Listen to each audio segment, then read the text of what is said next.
Gua puta mau ළමයිට අද පුතා සිංහල මම ඔයාලට තෝරගත්තේ මේ කිව්වේ අර ගොඩාක් ළමයි පුතා එක්සෑම් ලියන ළමයිනුත් ඉන්නවා. එයාලටත් අසුවක් වෙන හින්දා මේ නූතන පද්‍ය සංග්‍රහය ගැන පොඩි පුතා අපි මේ ඒ කියන්නේ මේ දැනුම ඔයාලා හරියට දාගත්තොත් පුතා ඔයාගේ පේපර් එකේ ලොකු ලකුණු සංඛ්‍යාවකට යන්න පුළුවන්. ඒ කිව්වේ නූතන පද්‍ය සංග්‍රහය පුතා ඔයාලට එනවා රසාස්වාදයේ ප්‍රශ්නයක්.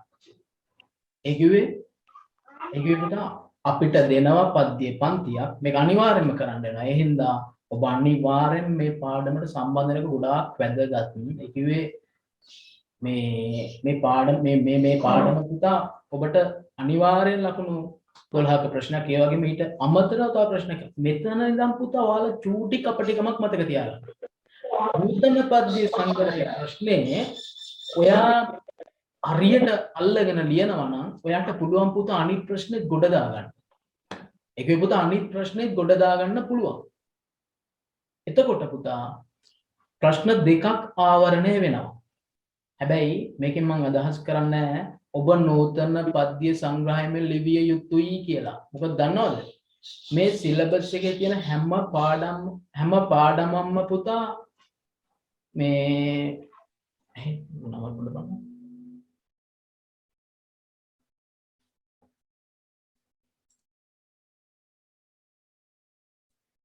ඇහෙන්නේ නැද්ද පුතා? කියන පුතේ මාව ඇහෙන්නේ නැද්ද ඔයාලට? ඇහෙනවා සර්. ඇහෙනව නේද? ඔව් ඇහෙනවා සර්. හරි පුතා හරි. ඒ කිව්වේ මේ ප්‍රශ්නේ ලියන එකේ වැදගත්කම පුතා මම කිව්වේ මේ ප්‍රශ්නේ ඔබ කරොත් ඔබට පුළුවන් තවත් නූතන පද්‍ය සංග්‍රහය ප්‍රශ්නයක් ලියන්න. ඒකේ ලකුණු 16 ලකුණු 15 ප්‍රශ්නයක් එතන. එතකොට ප්‍රශ්න දෙකක් පුතා මෙතන ආවරණය වෙනවා. පළවෙනි ප්‍රශ්නේ ලකුණු 12 ඊට පස්සේ තව ප්‍රශ්නයක් ආවරණය වෙනවා මෙතන. ඒ නිසා මම හිතන්නේ ඔබ මේ ප්‍රශ්නය තෝරගන්න එක ගොඩක් වටිනවා. හැබැයි මම මේකෙන් අදහස් කරන්නේ පුතා අනිත් ප්‍රශ්න නොකර ඉන්න කියලා. මුළු සිලබස් එකම ඔබ කවර් කරගන්න. මම කියන හොඳම දේ ඒක. අපිට කියන්න බෑ පුතා අහන්නේ මොන වගේ ප්‍රශ්නයක්ද කියලා. අපිට නූතන පද්‍ය සංග්‍රහය ප්‍රශ්න ලියා ගන්න බැරි වුණොත් පුතා අපි ගුත්තිරේ ලියා ගන්න පුළුවන් වෙන්නේ. හැබැයි මොකක් ලියාගත්තත් පුතා මොකක් ලියා ගන්න බැරි වුණත් කොහොම වුණත් ඔබ සිලබස් එකේ තියෙන හැම පාඩමක්ම අධ්‍යයනය කරගන්න එක හොඳයි. ඒ කියන්නේ ඔබ ඔළුවට දාගන්න එක හොඳයි පුතා. මොකද ඔබ මෙතනින් නවතිනවා නම් මෙහෙම කරාට කමක්. ඒකේ පුතා ඔයා A level කරලා ඉගෙන ගන්න එක නතර කරනවා නම් මේ සිලබස් එක ඉගෙන ගත්තේ නැතුණාට කමක් නැහැ. ඔබට අදාළ මම මේ පාඩම් ටික කරනවා මේ ප්‍රශ්න කරනවා මේක කරනවා කියලා කරාට කමක් නැහැ. හැබැයි ඔබ මෙතනින් ඉස්සරහට යනවා. ඒකේ පුතා විශ්වවිද්‍යාල අධ්‍යාපන මට්ටමට ඊට පස්සේ විද්‍යාපීඨ ඊට පස්සේ තව ඔබ උසස් අධ්‍යාපන සඳහා යනවා නම් අනිවාර්යෙන් මම කියන්නේ පුතා ඒ ගොංකම කරන්න එපා. ඒක ලොකු ගොංකමක්. ලොකු ගොංකමක් කියන්නේ පුතා ලොකු ගොංකමක් සිලබස් එකේ ඔබ ප්‍රශ්න තෝරාගන්නේ මම මේක තමයි ලියන්නේ. මේක ලියන්නේ මේක ලියනවා. ඒක පුතා ලොකු ගැටලුවක්. ඒ හින්දා ඔබ ඒක කරගන්න එපා. ඒක කරගන්න එපා. මුළු සිලබස් එකේ ඕන ප්‍රශ්නයක් අහුල් ලියන්න පුළුවන් විදිහට. ඕන ප්‍රශ්නයක් අහුල් ලියන්න පුළුවන් විදිහට. අඩුම තරමේ මේ ප්‍රශ්න ලියා ගන්න බැරි නම් සිලබස් එක කවර් කරගෙන ඉන්න. ඒක වටිනවා. ඒක වටිනවා පුතා ඔයාට. හරි. මෙහන්න මම ගිය සතියේ ඔයාලට කරා පුතා අපිට තිබුණ චිරන්තන පද්‍ය සාහිත්‍යයක්. ඒ කිව්වේ සම්භාව්‍යයි. පෞරාණිකයි. පුරාතනයි. පුතා සම්භාව්‍යයි, පුරාතනයි, චිරන්තනයි මේ පද්‍ය සාහිත්‍යය. ඒ කිව්වේ පුතා අනුරාධපුර යුගයෙන් පටන්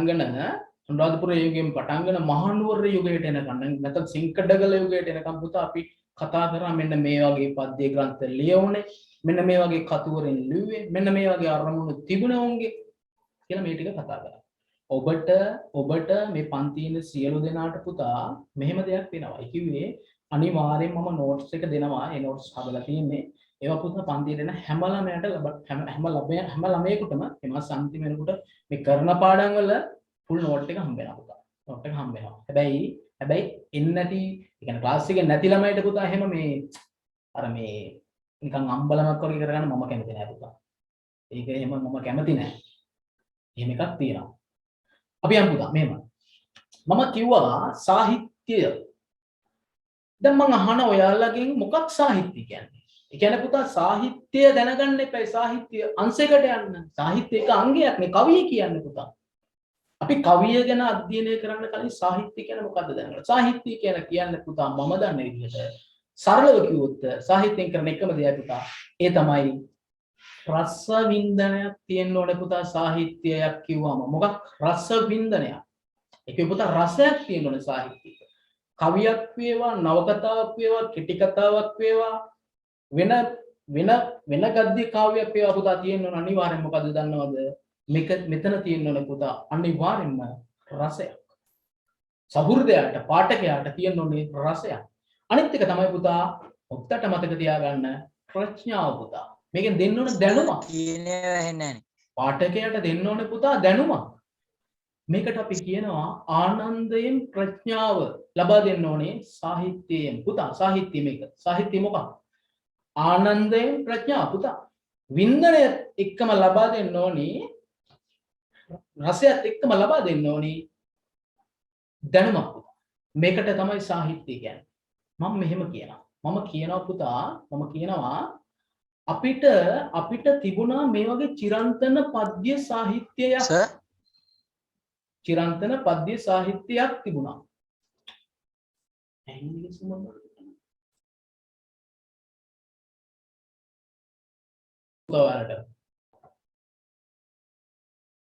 මේ සමහර ළමයි දාලා තියෙනවා පුතා ඇහෙන්නේ නැහැ කියලා. ඇහෙන්නේ නැද්ද? ඇහෙනවා සර්. ඇහෙනව නේද? ඇහෙනවා සර්. හරි පුතා. මෙහෙම මේ චිරන්තන පද්‍ය සාහිත්‍යයේ ඉඳලා එන පද්‍ය සාහිත්‍ය පුතා සෙන්කඩ කළ යුගයෙන් නතර වෙනවද? නතර වෙන්නේ නැහැ. මේක යනවා ඉස්සරහට පුතා. අද වෙනකම් මේක ඇවිල්ලා තියෙනවා. හැබැයි පොඩි වෙනස්කම් ටිකක් වෙලා තියෙනවා. ඒවා පුතා පොඩි නෙවෙයි විශාල වෙනස්කම් ටිකක් වෙලා තියෙනවා දැන් මේ. මම කියන්නේ හැදුවේ පුතා රසයක් තියෙන්න ඕනේ සාහිත්‍යයක්. ඊට පස්සේ තියෙන්න ඕනේ පුතා අනිවාර්යයෙන් මොකද්ද දන්නවද? දැනුමක් දෙන්න ඕනේ සාහිත්‍යයේ. දැනුමක් දෙන්න ඕනේ. ඊට පස්සේ පුතා පද්‍ය කියලා කියන එකෙත් පුතා තියෙන්නේ මේක. දැන් පද්‍ය කවිය ගැන ਵਿਚාරය කරලා තියෙන ਵਿਚාරකයෝ කියලා තියෙන පුතා කවියේ අනිවාර්යෙන් රසය තියෙන්න ඕනේ. ඊට පස්සේ තියෙන්න ඕනේ පුතා කවියෙන් දෙන්න ඕන අපි දෙයක් පාඨකයාට සහෘදයාට දෙන්න ඕනේ. ජීවිතයට දෙයක් දෙන්න ඕනේ. පුතා මෙහෙම කියලා තියෙනවා. මතක තියාගන්න මේවා නෝට් වල ලස්සනට තියෙයි. හොඳට බලා ගන්න. පුතා ಭಾರತයේ හිටියා ආනන්ද වර්ධන කියලා පඬිවරයෙක්.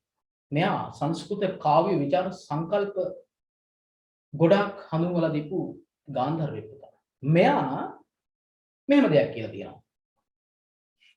පුතා මේ කියන විදිහට ඔළුවට දාගන්න යන්න එපා. මොකද දන්නවද? කියන විදිහට මතක තියාගන්න යන්න එපා. ඔයා ගන්න මේකේ අර්ථය. ඔයා ගන්න මම මේ කියන එකේ අර්ථය පුතා මොකක්ද කියලා. එයා කියලා තියෙනවා විද්‍යාව ශාස්ත්‍රය ආදී ලේඛනය පුතා ලේඛන කියවනකොට ඒ වගේ පුතා ඒ වගේ මේ දැනුමක් විතරයි තියෙන්නේ කියලා. ඒ කිව්වේ විද්‍යාව. දැන් ඔයාලා දන්නවනේ පුතා විද්‍යාව ශාස්ත්‍රීය වගේ ලේඛන ඒ වගේ තියෙන්නේ දැනුමක් විතරයි.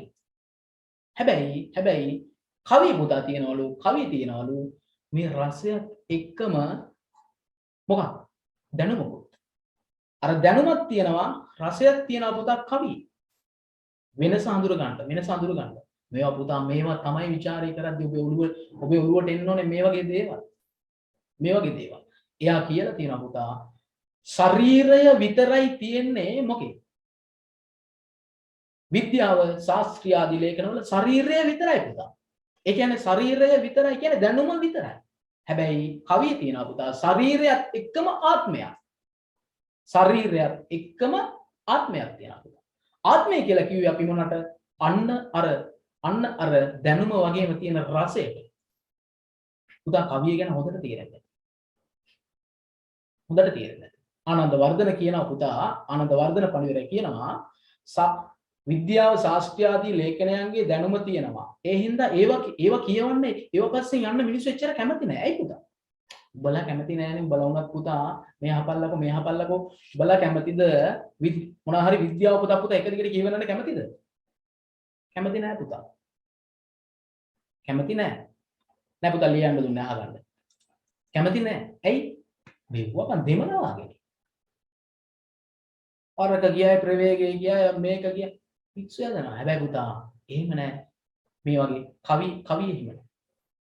කවිය පුතා මේ අහන්න සාහිත්‍යයක් ගත්තාම පුතා අපිට ගන්න පුළුවන් නවකතා කෙටිකතා හොඳට මතක තියාගන්න පුතා. ඔබ මේ ප්‍රශ්නෙට උත්තර ලියද්දී ඔබ නූතන පද්‍ය සංග්‍රහ ඉගෙන ගද්දී මතක තියාගන්න අනිවාර්යෙන්ම මතක තියාගන්න පුතා. මේ පාඩම ඉගෙන ගනිද්දී ඔබ අනිවාර්යෙන් මතක තියාගත යුතු කරුණක් වෙන්නේ පුතා. අනිත් සාහිත්‍යාංගත් එක්ක සංසන්දනය කරන්න. ගුරුවරු පුතා කියලා දෙනවා මේවා ගැන. හැබැයි මේ ටිකක් කරුණු මදි වගේ මට හිතුණා. ඒ කියන්නේ මට හිතුනේ එහෙම කියලා.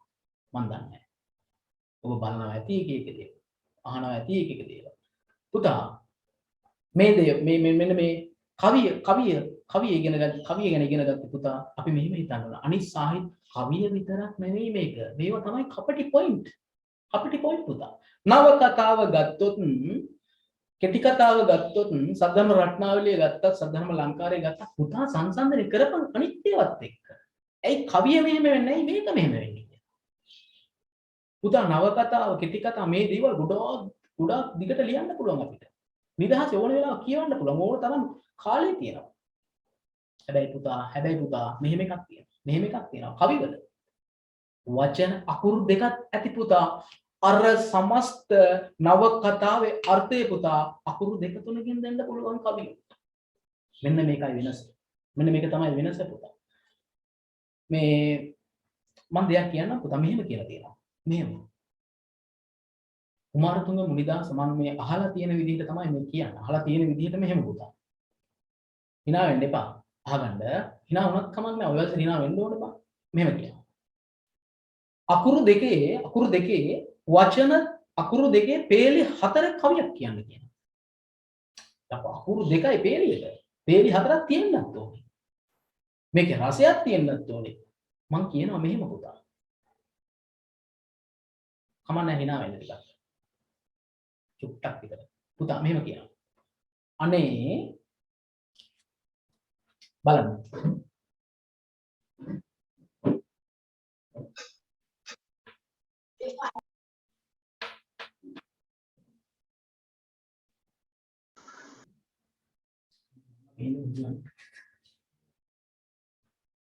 මුර්ධජන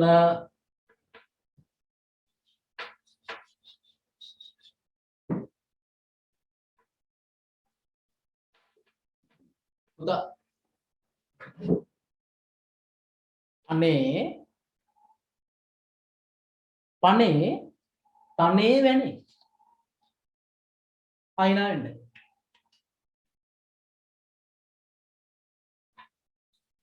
මේ බලන්න පුතා මේ කියලා තියෙන ලොකු කතාවක්. හැබැයි අකුරු 8කින් මේ කතාව කියන මහත්තයා. අනේ අනිත්‍යයි පනේ ප්‍රාණය. අනිත්‍ය වූ ප්‍රාණය තනේ තෘෂ්ණාව පුතා. තෘෂ්ණාව අනිත්‍ය වූ ප්‍රාණය තෘෂ්ණාවෙන් වෙනේ වෙනසේ. තේරුණා පුතා කවිය? අනේ පනේ තනේ වැනේ අනිත්‍ය වූ ප්‍රාණය තෘෂ්ණාවෙන් වෙනසේ.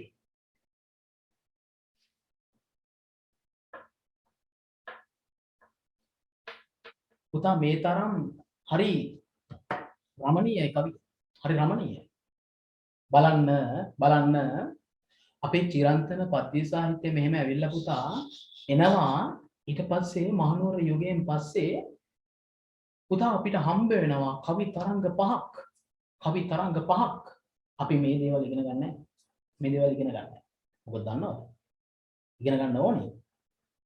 ඊට කලින් අපි දේවල් ටිකක් ඉගෙන ගන්න ඕනේ. මොකද්ද දන්නවද? මම කියනවා මෙහෙම පුතා. මම කියනවා මෙහෙම. හොඳට අහගන්න. ලිව්වොත් වෙලා යනවනේ. හොඳට අහගන්න. මල් මලින්දු. නෑ පුතා. ඒකටත් කලින් මෙහෙම කියන්නම්කෝ මම. මේ පුතා ලේඛනයනේ. දැන් මම මේ කියන්නේ මේක මේ ලියලා පැහැදිලි කරන්නනේ. ප්‍රායෝගිකව. ඔයා හිතන්න පුතා මෙහෙම තියෙනවා. අපිට තිබ්බ නේද සම්භාව්‍ය ජනකාව්‍යයක්. පුතා මිනිස්සුන්ගේ එදිනෙදා ජීවන වෘත්තීන් එක්ක බැඳුණු ජනකාව්‍යයක් තිබුණා අපිට සිංහලයට.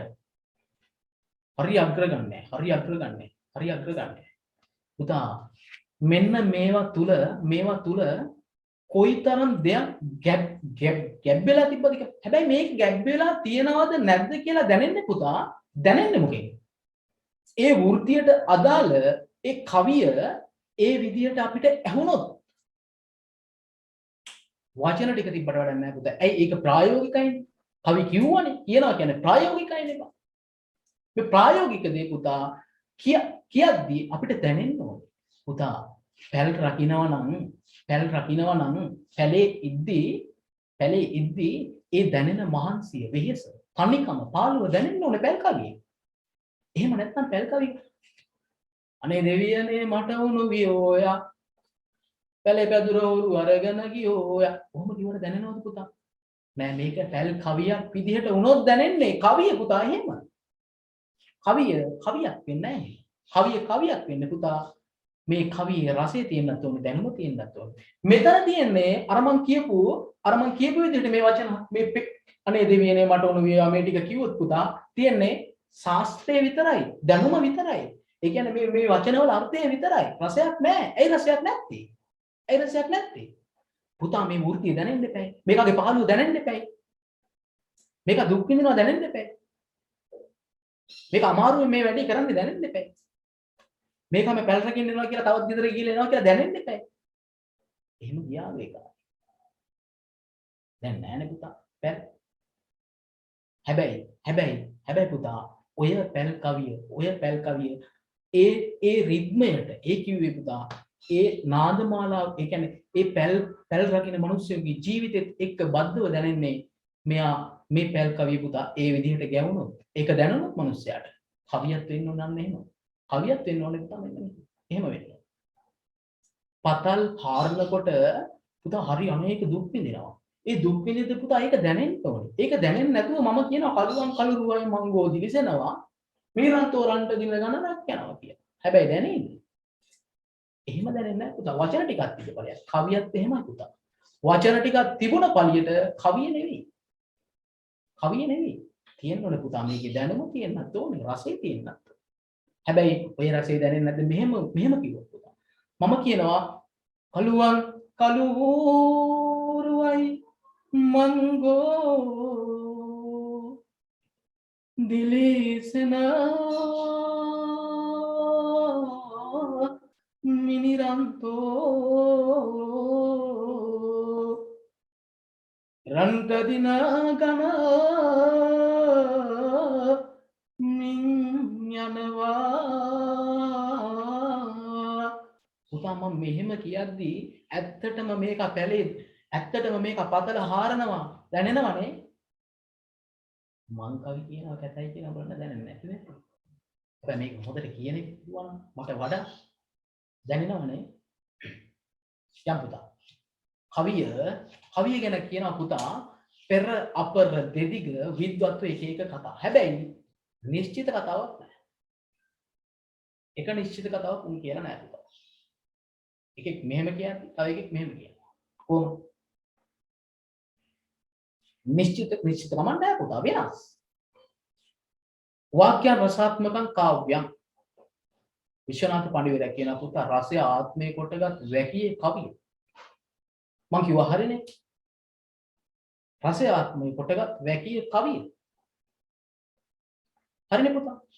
විශ්වනාථ ඊට පස්සේ කියනවා රමණීය අරුත් ප්‍රතිපාදනය කරන ශබ්දේ කාව්‍යයි ජගන්නාථ පඬිවරයා කියනවා.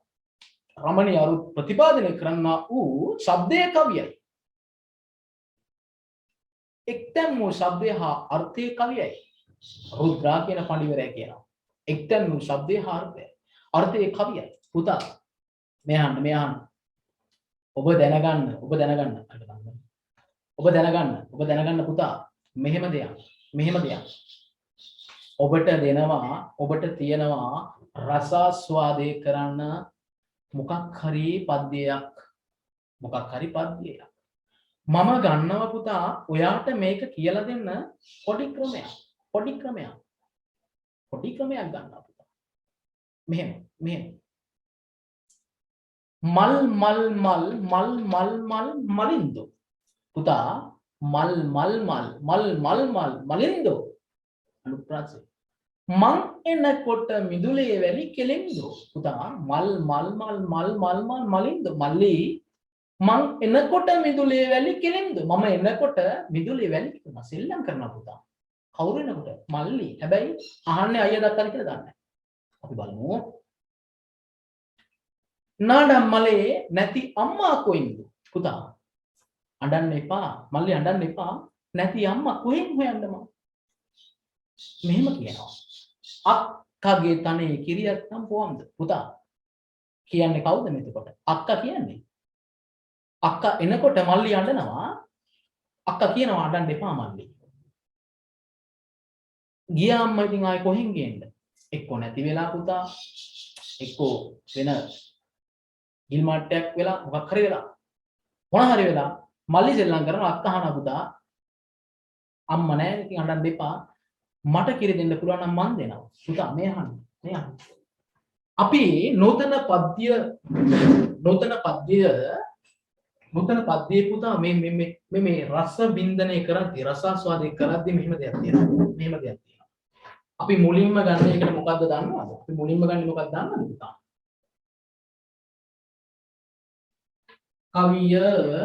කවියා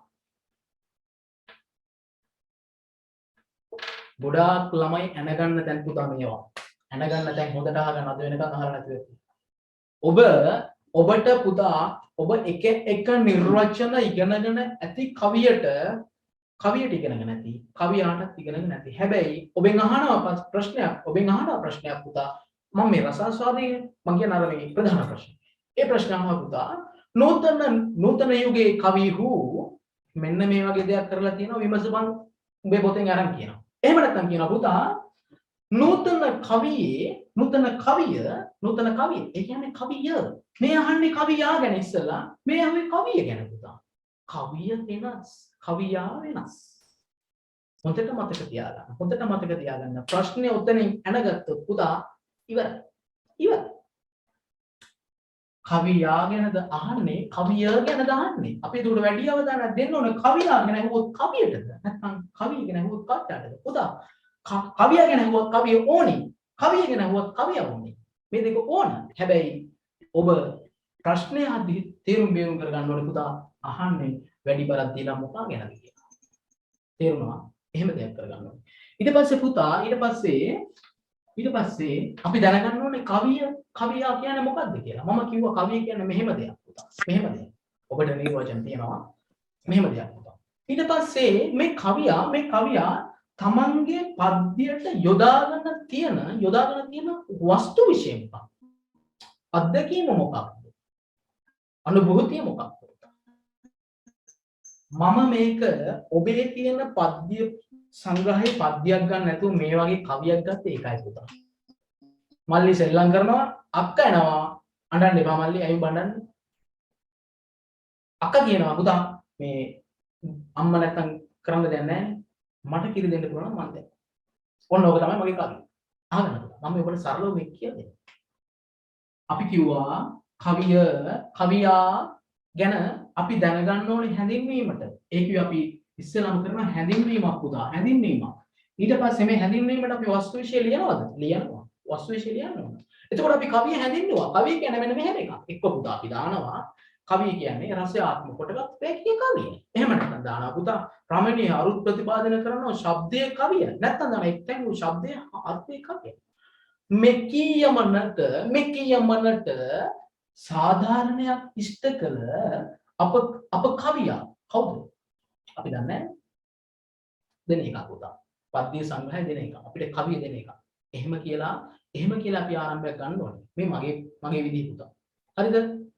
එතකොට අපි ලියන්න ඕනේ මේකේ අනිවාර්යෙන් වස්තු විශ්ය. එතකොට මට වස්තු විශ්ය උනේ මොකක්? මගේ කවියට වස්තු විශ්ය උනේ මොකක් පුතා? මේකට ගත්තේ මගේ කවිය. ඒ කිව්වේ මම හදපු එකක් නෙමෙයි මේක. මම නිකන් ඔයගලට සරලව කියා දෙන්න ගත්තේ කවියක්. මගේ වස්තු විශ්ය උනේ මොකක් පුතා? මගේ වස්තු විශ්ය උනේ කවි. පොඩි මල්ලි කෙනෙක් අඬනවා, පොඩි ළමයෙක් අඬනවා. මේ ළමයා අඬද්දි අම්මා නැහැ. ඒ හින්දා මට අම්මා නැති ළමයෙක් අඬනවා. ඒ ළමයාට තමන්ගේ අක්කාගේ තියෙන සෙනෙහස. අම්මා කෙනෙක්ගේ සෙනෙහස පුතා. අම්මා අපේ ගේ දොරකඩ කිතුල වගේ. අප්පා අපේ ගේ දොරකඩ කිතුල වගේ. අම්මා අපේ ඒ කිතුලේ මල වගේ. පුතා උඹලාට අහු වෙනවා නම් මේ වගේ සෙනෙහසක් ගැන ලියන්න. අම්මා කෙනෙක් ගැන ලියන්න, තාත්තා කෙනෙක් ගැන ලියන්න මේව මතක් වෙන්න ඕනේ. ඔටෝ එන්න ඕනේ. ඒක තමයි සාහිත්‍යය කියන්නේ. අපිට මේ ඔටෝ එන්නේ ඒකයි. ඔටෝ එන්නේ අන්න ඒකයි. මම කියන්නේ ඒ ඔටෝ එක හදා ගන්න ඕනේ. ඒ ඔටෝ එක හදා ගන්න නම් පුතා ඔබ මොකක් කරන්න ඕනේ? ඔබ මොකක් කරන්න ඕනේ? කරන්න ඕනේ පුතා. අර මං කිව්ව විදිහට මං ලියන්නේ අර ප්‍රශ්නේ මං ලියන්නේ මේක පිස්සුද මං ඒක ලියන්නේ අම්මා. ඒක යහුනේ අප්පා. එහෙම නෙවෙයි පුතා. මේ ඔක්කොම පාඩම් ක්ලාස්. එතකොට අපිට පුළුවන් මේ වගේ ඔටෝ ගන්න. ඔටෝ ගන්න පුළුවන් පුතා එතකොට. ඔටෝ ඔලුවට ගන්න ඔටෝ එනවා. ඒක තමයි සිංහල කියන්නේ. ඒක තමයි සිංහල කියන්නේ. මම කිව්වා වස්තු විශ්ුනේ මට මොකක්ද?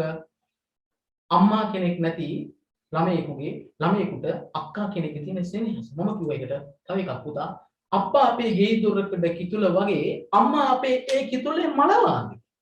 පුතා අක්කා අපේ ඒ කිතුලේ පැණි වාගේ ඊට පස්සේ පර අම්මා මා උස්සා පොළවා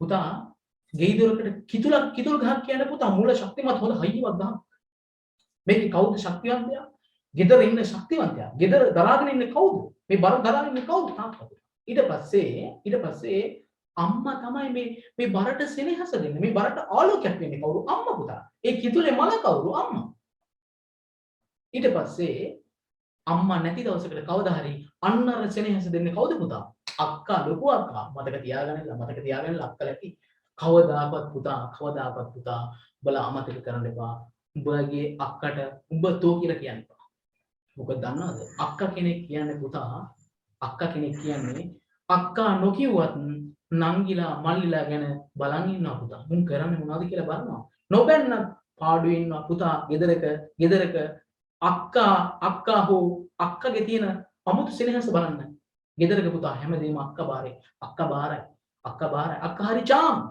ඔයාලා බලන්න දැන් ඒ හිතනවා ඉතින් මේක මේ මොනවද කියන්නේ නෑ පුතා ඔබට සරලව මේ කියලා දුන්නොත් තේරුම් ගන්න ඔබට ලේසියි ඒක වැඩේ ලේසියි මම කිව්වා මට වස්තු විශ්ුනේ මේක මම ඊට පස්සේ කරනවා පුතා මට වස්තු විශ්ය උනේ එකට මට වස්තු විශ්ය වුණා මෙන්න මෙහෙම දෙයක් මල්ලි අඬනවා අම්මා නැති මල්ලි කෙනෙක් අඬනවා අක්කාගේ සෙනෙහස අක්කාගේ තියෙන අම්මා කෙනෙක් වගේ තියෙන ධාරක සෙනෙහස ඔප්නගෙන කවියක් තමයි මේ වස්තු විශ්ය මගේ ඊට පස්සේ මේ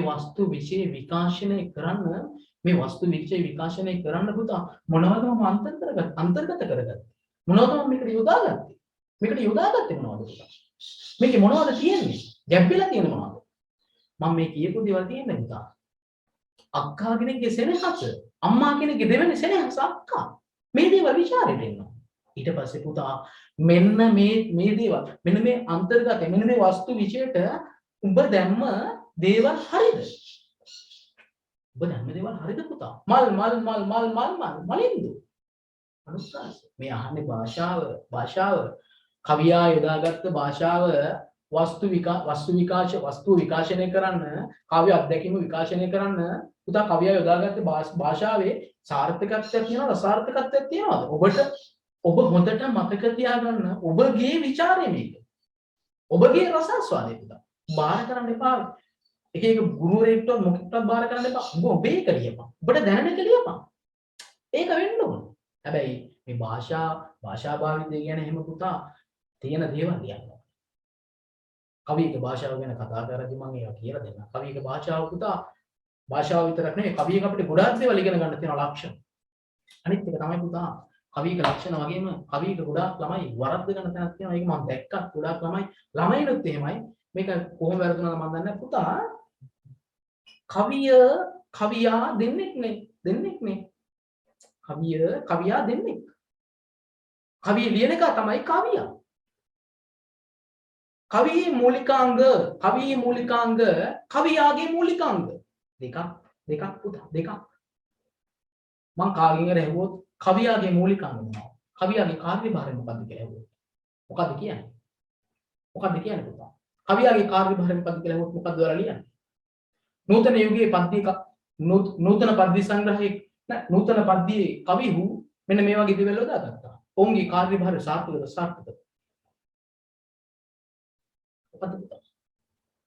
මොකද්ද කවියාගේ කාර්යභාරය? මගේ ප්‍රශ්න නේ මේ තරම් දේවල් ගන්න නෑ නේ බං. හරි පුතා.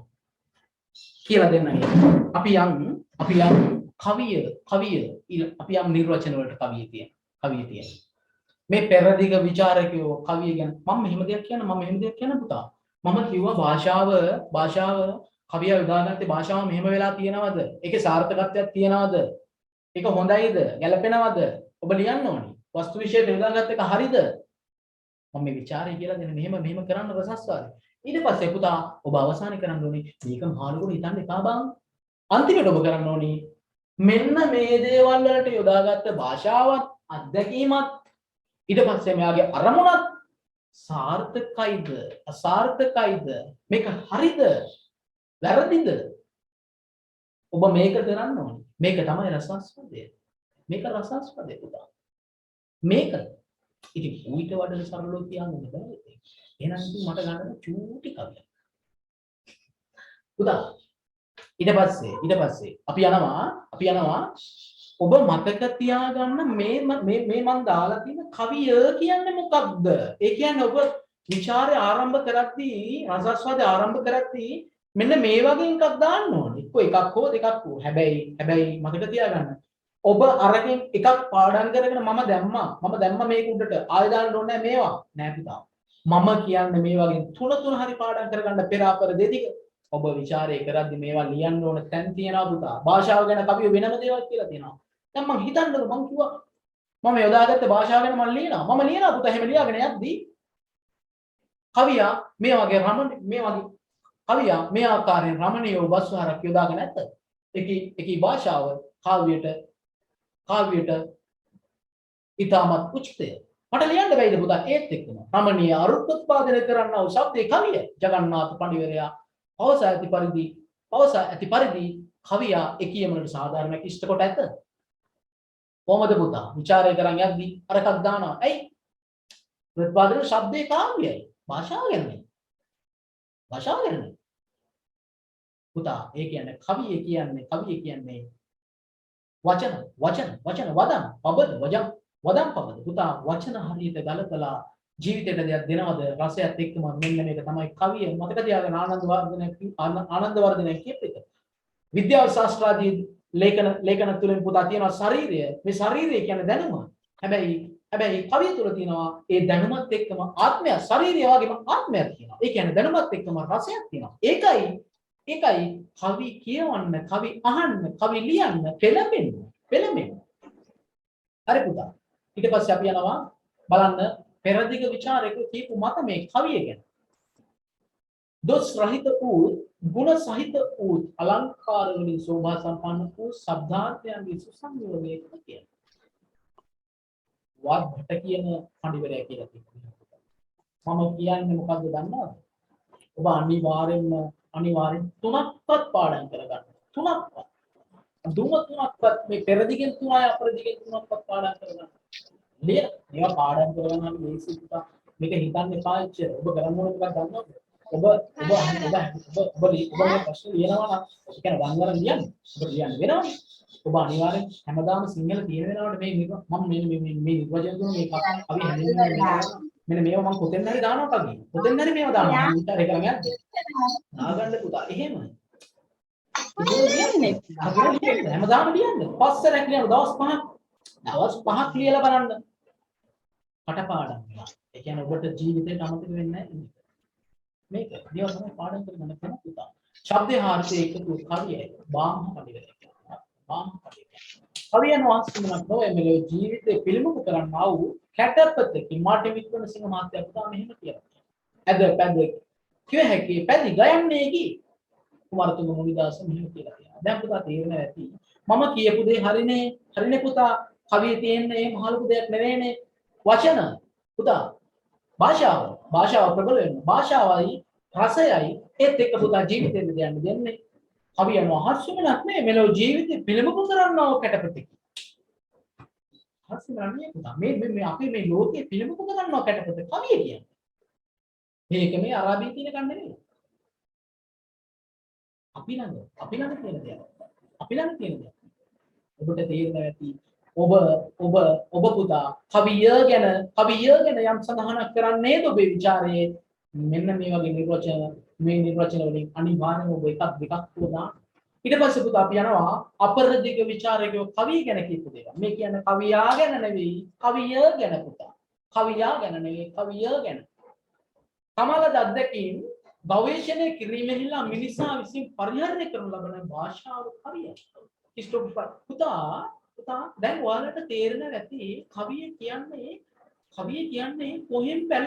කොහෙන් බැලුවත් කොහොම කිව්වත් පුතා තේන්නේ මේකේ භාෂාවත් ඒ කියන්නේ හොඳ භාෂාවක් එක්ක රසයක් එක්ක දෙන ජීවිතයට දෙයක් කියලා ඔබට වැටහෙන්න ඕන.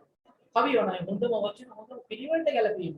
ST all which කවියන් රමණීය වාගාලාපේ පුතා විලියම් හැක්ස්ලික් කියනවා. දැන් ඔබට දැන් හිතන දෙයනේ මේ ඔක්කොම කොහෙට දාන්න කියලා. දාන්න පුතා තැනක් හොයන්න පුතා දාන්න. ਵਿਚාරය කරන් යද්දී ඔබට දැන් මේක දාන්න හිතුවොත් ඒ නිර්වචන දාන්න. නමත් එක්ක දාන්න. හයිලයිට් වෙන්න දාන්න. උත්තරේ බලන එක පුතාට ඕක බලද්දී ඕක හිතනවා අපෝ මේක හැමදේම හොයලා බලන්න. මේක හොඳට අධ්‍යයනය කරලා. ඌ අර කළු අකුරේ තියෙන නිර්වචන දැක්කම නමත් එක්ක දැක්කම උඩ පුතා කවියේ උදාහරණ වලට අමතර මේ වගේ නිර්වචන තුන හතරක් තියෙනවා කියන්නේ ਵਿਚාරය බලන්න දෙන්නේ කෙල්ලන්න මේ පුතා කවිය ඊට පස්සේ කවියා කවුද පුතා මම කිව්වා ඔබ කවියා පුතා වරද්ද ගන්නවා කියලා. කවියේ මූලිකාංග විදිහට ඔබ ඉගෙනගෙන තියෙන්නේ මොකක්ද කියලා මම අහුවොත් ඔබ දෙන උත්තරේ මොකක්ද? කවියේ මූලිකාංග මම මෙහෙම ලිව්වොත් පුතා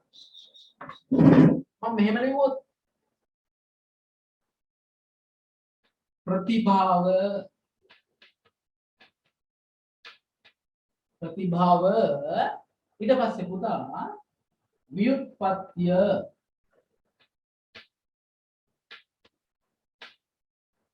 ව්‍යුත්පත්තිය ඊට පස්සේ සතතාභ්‍යාසය පුතා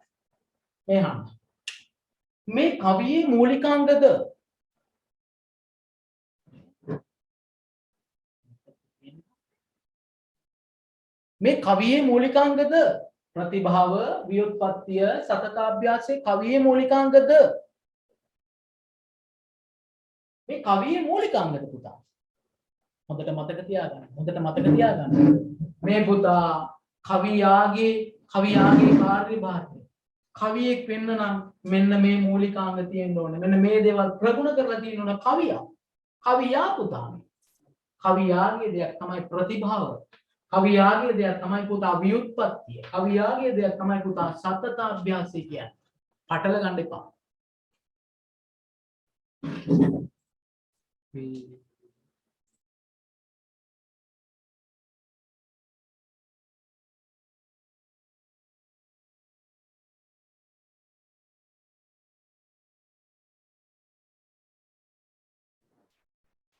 පුතා සර් කවියාගේ කාර්යභාරය කියන්නේ පුතා කවියාගේ කාර්යභාරය කියන්නේ මෙන්න මේවා මේ කවියාගේ කාර්යභාරය ප්‍රතිභාව ව්‍යුත්පත්තිය සතතාභ්‍යාසය හොඳට මතක තියාගන්න.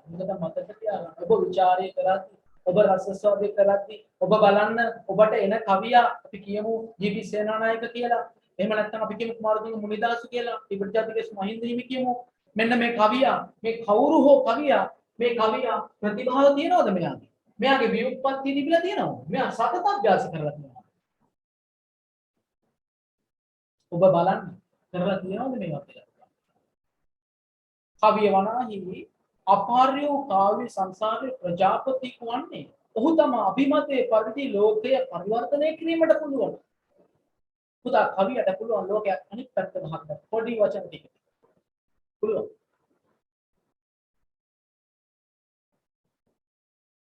මිනිසාගේ හද සරාගයේ කෝදණ්ඩ කවි කියලා කියනවා. ඒ කියන්නේ පුතා ඒ කිව්වේ මේ මිනිහා කියන මිනිස්සයා කියන මේක වීණාවක් වගේ. මේකේ කෝදණ්ඩ පුතා වීණාව වයන එක කවිය වань. ඒ තරම් කවිය ප්‍රබලයි. තේරුණාද පුතා? ඒ තරම් ප්‍රබලයි. කවි වුණා නිලනලත් ලෝක පාලකයෝ. ඔබට දෙන පද්‍යයේ කවියා ගැන ඔබට ලියනවද මොනවා හරි? ඔබ ලියනවද කවියා ගැන? ඔව් මම කවියා ගැන ලියනවා. එහෙම ලියද්දී ඔබට ලියන්න පුළුවන් පුතා. කවි වුණාහි නිලනලත් ලෝක පාලකයෝ. පී.බී. ෂෙලි කියලා යටින් දාලා ඔබට ලියන්න පුළුවන්.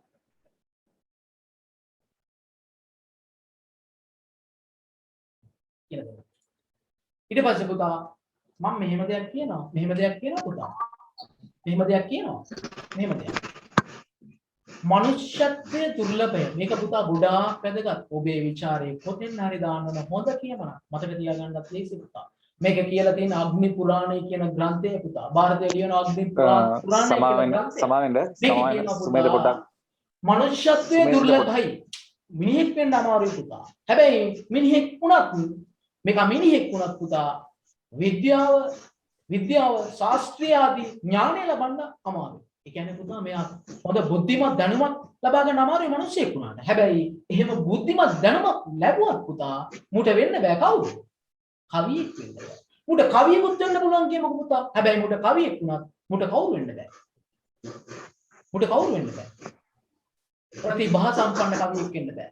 පුතා ප්‍රතිභා සම්පන්න කවියෙක් වෙන්න බෑ. මනුෂ්‍යත්වයේ දුර්ලභයි. මනුෂ්‍ය කෝද විද්‍යාව ශාස්ත්‍රාදී ඥානයේ දුර්ලභය. විද්‍යාව ලැබුවොත් කවිත්වයේ දුර්ලභය. කවිත්වය ලැබුවොත් කවි ශක්තිය දුර්ලභය. අන්න පුතා අන්න පරිකල්පනය. ළමයි කියනවා පරිකල්පනය කියන්නේ මොකක්ද කියන්නේ? පරිකල්පනය කියන්නේ පුතා කවි ශක්තිය සරලව කිව්වොත් මම කියන්නම් මෙහෙම. පරිකල්පනය කියන්නේ ප්‍රතිභාව.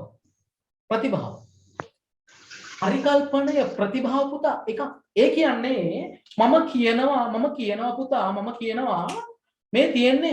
මේ තියෙන්නේ පුතා තැඹිලි ගෙඩියක් කියලා. මේ තියෙන්නේ පුතා මම කියනවා තැඹිලි ගෙඩියක් කියලා. තැඹිලි ගෙඩියක් කියනවා. හැබැයි මම දකිනවා මේක තැඹිලි ගෙඩියක් විදිහට නෙවෙයි පුතා. මම දකිනවා මේක හදවතක් විදිහට. මේක තමයි කවිය.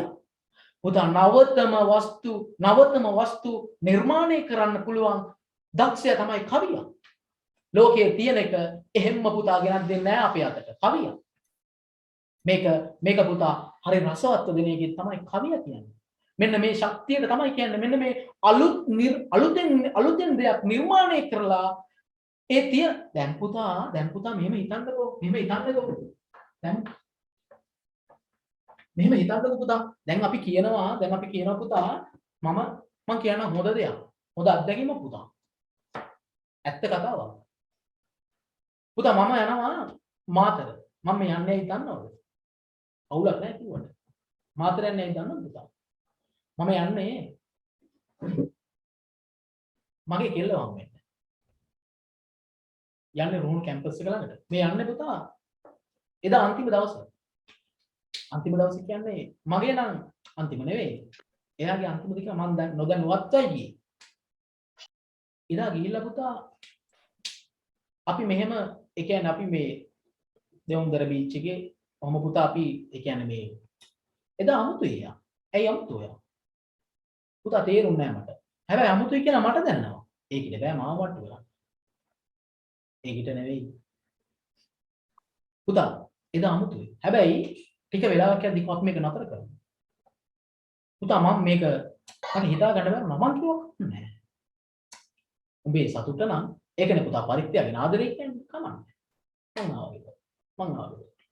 දැන් පුතා මේක සාමාන්‍ය දෙයක් නේ. වෙන්වීම සාමාන්‍ය දෙයක් නේ. බලත් වෙන් වෙලා තියෙන්නේ. ඔව් වෙන් වෙලා තියෙනවා. ගොඩාක් වෙන් වෙලා තියෙනවා බලන්න. තියෙනවා. මේක සාමාන්‍ය දෙයක්. මේක අපි දන්න දෙයක්. හැබැයි පුතා මේක මම දැක්ක අලුත් විදියකට. මේ මගේ අත්දැකීම. මේ මගේ අත්දැකීම මම කියන්නේ. මේක මම දැක්ක අලුත් විදියකට පුතා. මම එදා ලිව්වා පුතා. මම එදා ලිව්වා මාතර දෙවුන්දර බීච් එකේ මගේ අකුරේ මගේ ඇඟිල්ලෙන් ලිව්වා කවදා හරි වෙරළ සාක්ෂි දේවි මතක නැහැ පුතා මම ඔහොම ලිව්වා දෙයක් ලියලා මං ආවා. ඉතින් පුතා බලන්න මට හිතුණේ මේක තමයි ප්‍රතිභාව කියන්නේ. අපිට දෙන අත්දැකීම මේ ලෝකේ තියෙනවා. පුතා නූතන පද්‍ය සංග්‍රහයේ තියෙන කවි පුතා අපි ඉගෙනගෙන තියෙනවා. කවිවල තියෙන අත්දැකීම් අපි දන්නවා. සින්දුවක තියෙන අත්දැකීම් අපි දන්නවා. අම්මා ගැන කොච්චර සින්දු තියෙනවද? කොච්චර කවි තියෙනවද? තාත්තා ගැන කොච්චර තියෙනවද? ආදරය ගැන කොච්චර තියෙනවද? වෙන්වීම ගැන කොච්චර තියෙනවද පුතා? හැබැයි පුතා කවියක විශිෂ්ටත්වය වෙන්නේ මෙන්න මේ තියෙන දේ පුතා අමුතු විදිහකට දෙනවා. අමුතු ආකාරයකින් දෙනවා. මේක වෙනස් ආකාරයකින් දෙනවා. මේක තමයි පුතා කියන්නේ අපි ප්‍රතිභාව කියන්නේ මේකට. ප්‍රතිභාව. කවියට අනිවාර්යෙන් තියෙන්න පුතා ප්‍රතිභාව. එතකොටයි සාර්ථක කවියෙක් වෙන්නේ. හැබැයි පුතා ප්‍රතිභාව තිබ්බටත් බෑ. කවියට අනිවාර්යෙන් තියෙන්න ඕනේ ප්‍රතිභාව පුතා. මොකක්ද තියෙන්න ඕනේ? ප්‍රතිභාව තිබ්බට පුළුවන් පුතා. ප්‍රතිභාව තිබ්බට. තව තියෙන්න ඕනේ පුතා කවියට ව්‍යුත්පත්තිය. මතක තියාගන්න. මේ වචන මතක තියාගන්න. මේ වචන ඔබෙන් බලාපොරොත්තු වෙනවා. ඔබ කියන්නේ පුතා ඔබට දෙනවා මෙන්න මේක තමයි ලංකා මාතා පද්‍ය. මේක තමයි මෙන්න මෙහෙම තියෙන්නේ. මේ අපේ ලංකාව මෙහෙම වෙලා තියෙනවා. කවියේ තේරුම නොවේ රසස්වාදය පුතා. මම අර කියපු කවියේ මල්ලි අඬාඩ ඉන්න අත් ඇවිල්ලා මේ කිරි තියනවනම් බෝන. ඒක නෙවෙයි පුතා. ඒක නෙවෙයි ප්‍රතිභාව කියන්නේ. ඒක නෙවෙයි කවිය කියන්නේ. මේකෙන් දෙන අර්ථය පුතා. මේකෙන් කොච්චර දෙයක් තියෙනවද? මේක අලුත් විදිහට දැක්කා. මේ කවිය යටින් කොච්චර දෙයක් කියන්නද? අක්කා ගැන කොච්චර ස්නේහයක් කියනවද? මේක තමයි පුතා ප්‍රතිභාව කියලා කියන්නේ. අලුත් විදිහකට දකින්න පුළුවන් වෙන්න ඕනේ. කවි ශක්තිය කියනවා අපිට මේකට. අපි කියන කවි ශක්තිය මේකට. එහෙම නැත්නම් පුතා අපි කියනවා මේකට පරිකල්පනය. අලුතින් හිතන්න පුළුවන් එක. අලුත් විදිහකට දකින්න පුළුවන් එක. මේ අත්දැකීම කවිය දකින්න අලුත් විදිහකට. පුතා කතරගම ගැන. ඔබට තියෙනවා දෙවියන් මැරීම කියලා පද්‍යයක්. දෙවියන් මැරීම. මේක පුතා බලන්න චුට්ටක්. මේක බලන්න. ඔබට මම මේ ලක්ෂණ විචාරය කරලා ඊට කලින් පුතා මම නිකමට කියන්නේ. මම දැක්කා. මම කැමති මගේ අත්දැකීම් එක්ක උඹලට උගන්වන්න. ඒක පහසුයි. ඒක දැනෙනවනේ. ඒක හොඳට දැනයි කියලා මගේ විශ්වාසයක් තියෙනවා පුතා. මට මතක නැහැ පුතා කවි. හැබැයි මම ලිව්වා මෙහෙම කවියක් පුතා. මට මතක විදිහට මම ලිව්වා මෙහෙම කවියක්. මම ලිව්වා පුතා අඳෝනාවන් වැලිමලුවේ දෙපස අඳෝනාවන් අත්සේ වැලිමලුවේ දෙපස අඳෝනාවන් අස්සේ සාදුනාදද ඇසෙයි. රුපියල් 2 කාසියට තුන්නුරුවක් නළලේ ගාන මේ පොඩි උන් දිහා අර අඳෝනාව කියන මොකක් හරි වචනයක් දැම්ම පුතා මනුසත්ව හැරු මොනුන් හරි අඳෝනාව දිහා බලන්න සුරිඳුනේ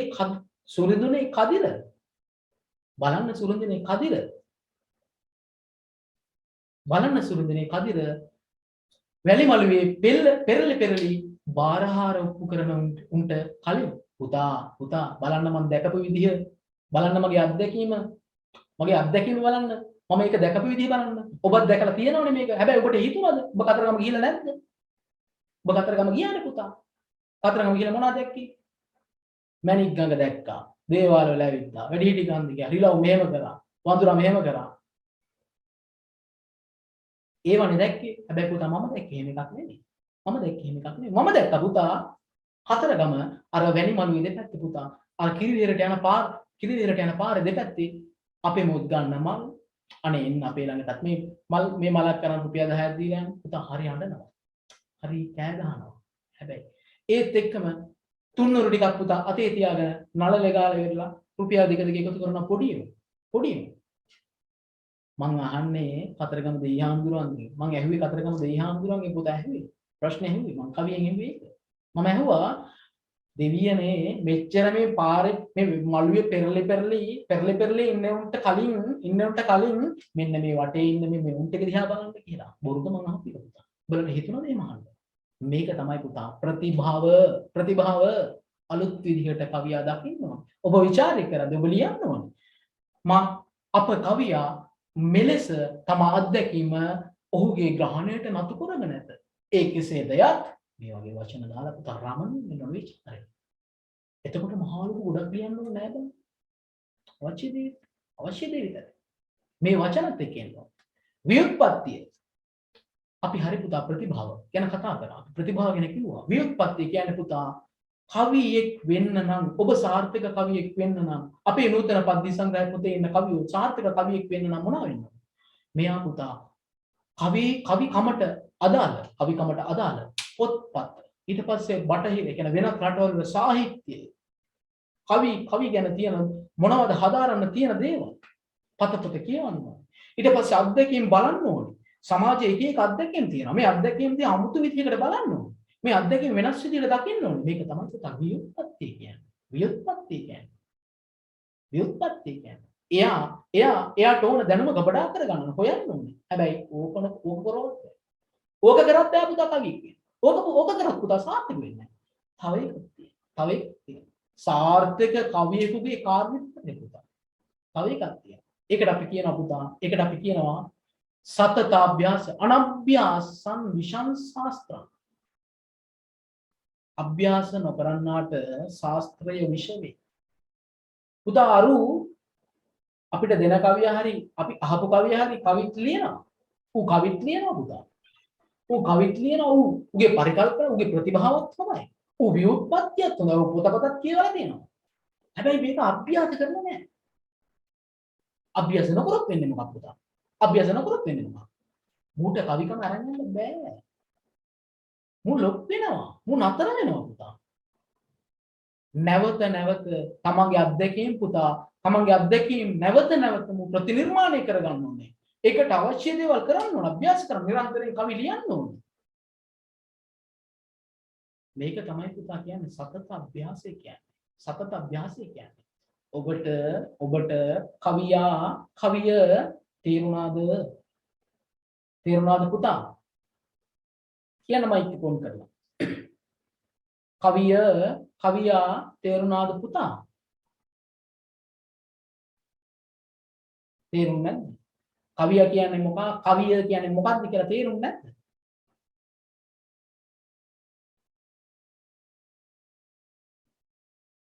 කියන්න පුතා ඇයි බන් ලැජ්ජාව තේරුණා සර් තේරුණා සර් මේ විනාඩි 2-3ක් දෙන්න එක විදිහට ඉන්න අමාරුනේ පුතා මොකද දන්නවද ලෙඩනේ බං ලෙඩ කියන්නේ පොඩි ලෙඩ එක දේවල් වෙනවා සාමාන්‍ය දෙයක් නේ ඒ හින්දා මේ වතුර එකක් එහෙම බීලා එන්න කමක් නැහැ එන්න පුතා අපි ව්‍යාකරණ පාඩමක් පටන් ගමු අපි මේක ඔබට ගොඩක් වැදගත් වුණා කියලා මම හිතනවා පුතා මම කියලා දෙන්නම් ඊළඟට පුතා මේකේ වෙන්න ඕනේ මොකද්ද කියලා ඒ කියන්නේ මේ යුග ගැන මම කියන්නම් ඊට පස්සේ කාව්‍ය භාෂාවන් ගැන කියලා දෙන්නම් කාව්‍ය භාෂාව මෙන්න මේ දේවල් එක්කම ඔබේ විචාරය හදන්නම් පුතා හොඳට හදන්නම් ඔබට හොඳයි කියලා හිතෙනවා නම් ඔබ ඒක දාගන්න. පුතා මේ පන්ති දැන් මේක නොතේ මේක මේ එන්නේ නැති උන් ඉන්නවා කියපන් පොඩ්ඩක්. කියලා එක ගණන් වැදගත් නේ මේවා වැදගත් නේ. හරි පුතා විනාඩි 2-3ක් දෙන්න මට.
පුතා ඔයාට දැන් මෙම කියලා දුන්නේ වගේ ඔයා දැන් අවුල්ලන්න එපා මේක කියලා දුන්නට අපිට තේරුණා හොඳට. හැබැයි තේරුණාට මේක ධාරණය කරගන්න නෝට් එකක් ඕන සර් නේද? ඒක මම දන්නවා. නෝට් එක හදලා තියෙන්නේ පුතා. නෝට් හදලා තියෙන්නේ මේ කරන හැම පාඩමකම මේ පන්ති එන ළමයි ටික ඉන්නවනේ. මේ එන ළමයි ටික මේ ළමයිට ඒකට අනිවාර්යෙන් ලැබෙන්න සලස්වනවා. පුතා ක්ලාස් එක ඉවර වෙලා අනිවාර්යෙන්ම මතක් කරලා මම ක්ලාස් හිටියා සර් කියලා මෙසේජ් එකක් දාන්න පුතා. අපි දෙන නම්බරේට නැත්නම් දන්නවා මේ අපේ ඇඩ්මින්ලා ඉන්න නම්බරේ ඒ නම්බර එකට දාන්න. ඊට පස්සේ නෝට් එක ලැබෙන්න සලස්වන පුතා. මේ මාස අන්තිම වෙද්දී කියන්නේ මේ කරන පාඩම් වල ෆුල් නෝට් එක පුතා ඔයාලට ලැබෙන්න සලස්වනවා. ඒකේ පුතා මේ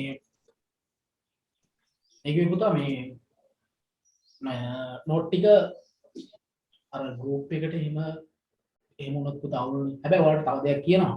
මේ නෝට් පුතා ෂෙයා කරන්න එපා. දැන් ගිය සතියේ ඇවිල්ලා නැතුව අද ඇවිල්ලා ඉන්න ළමයි ඉන්නවනේ. ඒ ළමයිටත් මම කියන්නේ ඒ ළමයි අද ආවික හරි. ඒ හින්දා ඔබට දැන් ගිය සතියේ මම දෙනවා නෙවෙයි දෙනවා අනිවාර්යෙන් මේ ඉන්න ළමයිට දෙනවා. මේ ඒ නිසා ඔබ පුතා මේ ඒක මේ තේරුම් ගන්න චුට්ටක්. නෝට් ෂෙයා කරන්න එපා. ඒවා කරගන්න එපා. එහෙම ෂෙයා කරොත් පුතා අපිට ඒක හොයාගන්න පුළුවන්. ඒ නිසා ඒවා කරන්න යන්න එපා. ඒවා හොඳ නෑනේ. ඔයාගේ වැඩේ ඔයා කරගන්න. උනන්දුව තියෙනවා නම් එයි. නැති එක අනින්න එක. ඔබට උනන්දුව තියෙන හින්දා ඔබ ඇවිත් ඉන්න. එහෙම හිතන්න. ඊට පස්සේ පුතා මම දැන් ඔයාලා ගන්න ව්‍යාකරණ පොත. මම මේ සාහිත්‍ය නෝට්ස් පුතා ඔයාලට මේ ලැබෙන්න සලස්වනවා.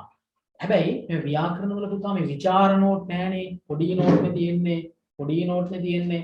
මේ වගේ පුතා ලොකු නෝට් එකක් තිබ්බනම් මම දෙනවා. ඒ හින්දා සාහිත්‍ය මේ ව්‍යාකරණ පොතක් ගන්න ව්‍යාකරණ මම කියවන පොතක් උඩ වෙනම තියාගන්න කියලා. ඒ පොත ගන්න මම පුතා මම කියලා දෙන ටික හොඳට අහගන්න.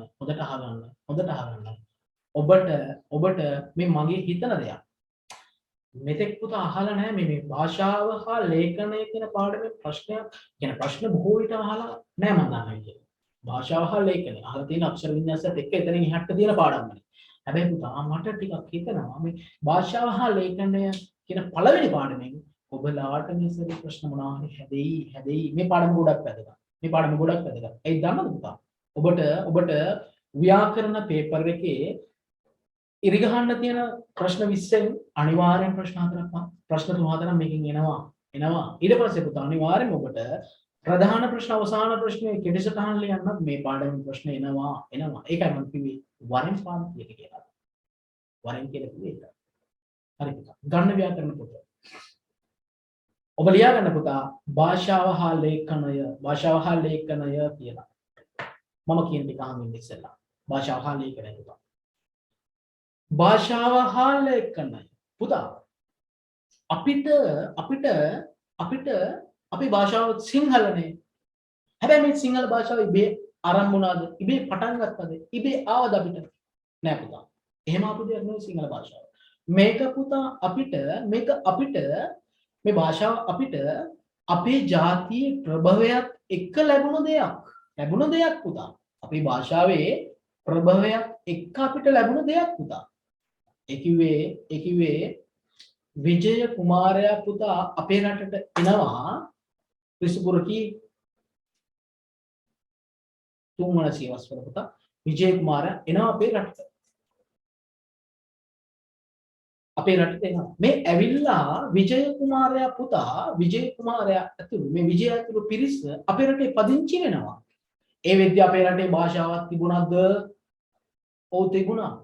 අපේ රටේ භාෂාවක් තිබුණා. හැබැයි මෙන්න මේ භාෂාව පාවිච්චි කරන්න ක්‍රමයක් තිබුණා. තිබ්බේ ශබ්ද විතරයි. වචන. ඒ කියන්නේ අපි පුතා මේක කටෙන් කිව්වා. මේක කටෙන් මොන හරි සංඥා එහා මෙහා කරගත්තා විතරයි. ඒ කියන්නේ ඔබ වටහා ගන්න ඔබ ඉස්සෙල්ලා වටහා ගන්න පුතා භාෂාව කියන්නේ සංනිවේදනවා. ඒ කියන්නේ මිනිසා හෝ කිසියම් සත්වයක අතර සංවේදනකාරී කරගැනීමේ මාධ්‍ය පුතා භාෂාව. මොකක්ද? අපි සංවේදනය කරගන්න මාධ්‍ය භාෂාව කියන්නේ මේකට. අදහස් වමාරු කරගැනීමේ මාධ්‍ය භාෂාව.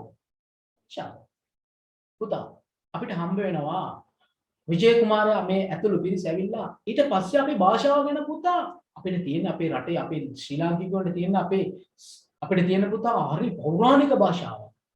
ගොඩාක් වටිනා භාෂාවක්. ලොකු ඉතිහාසයක් තියෙන භාෂාවක් අපිට තියෙනවා. මේ භාෂාව පුතා මතත් එක්ක ඒ කිව්වේ ආර්ය මතය අනාර්ය මතය කියන මත දෙකක් ගොඩ නැගෙනා පුතා.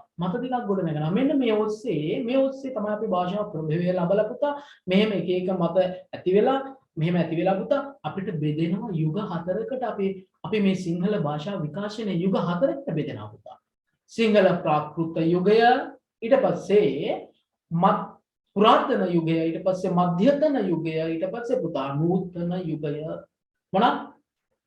සිංහල ප්‍රාකෘත යුගය, ඊට පස්සේ පුතා පුරාතන යුගය, ඊට පස්සේ මධ්‍යතන යුගය, ඊට පස්සේ පුතා එනවා අපිට නූතන යුගය. මෙහෙම ඇවිල්ලා මේ දේවල් ඔබට එච්චර වැදගත් නැහැ කියලා හිතන්න එපා. ඔබ තමන් කිව්වනේ ඔබ හිතනවා ඇති මේ වොයි බාගරා නෑ බා. මේ සිලබස් එක නෑ පුතා. එහෙම හිතන්න එපා.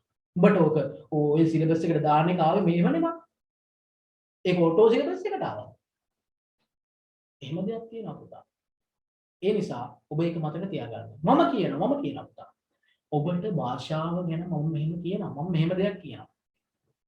පුතා වාග් විද්‍යාඥයෝ කියන්නේ මේ භාෂාව මේ වචන මේ දේවල් ගැන ගවේෂණය කරන විද්වත්තු.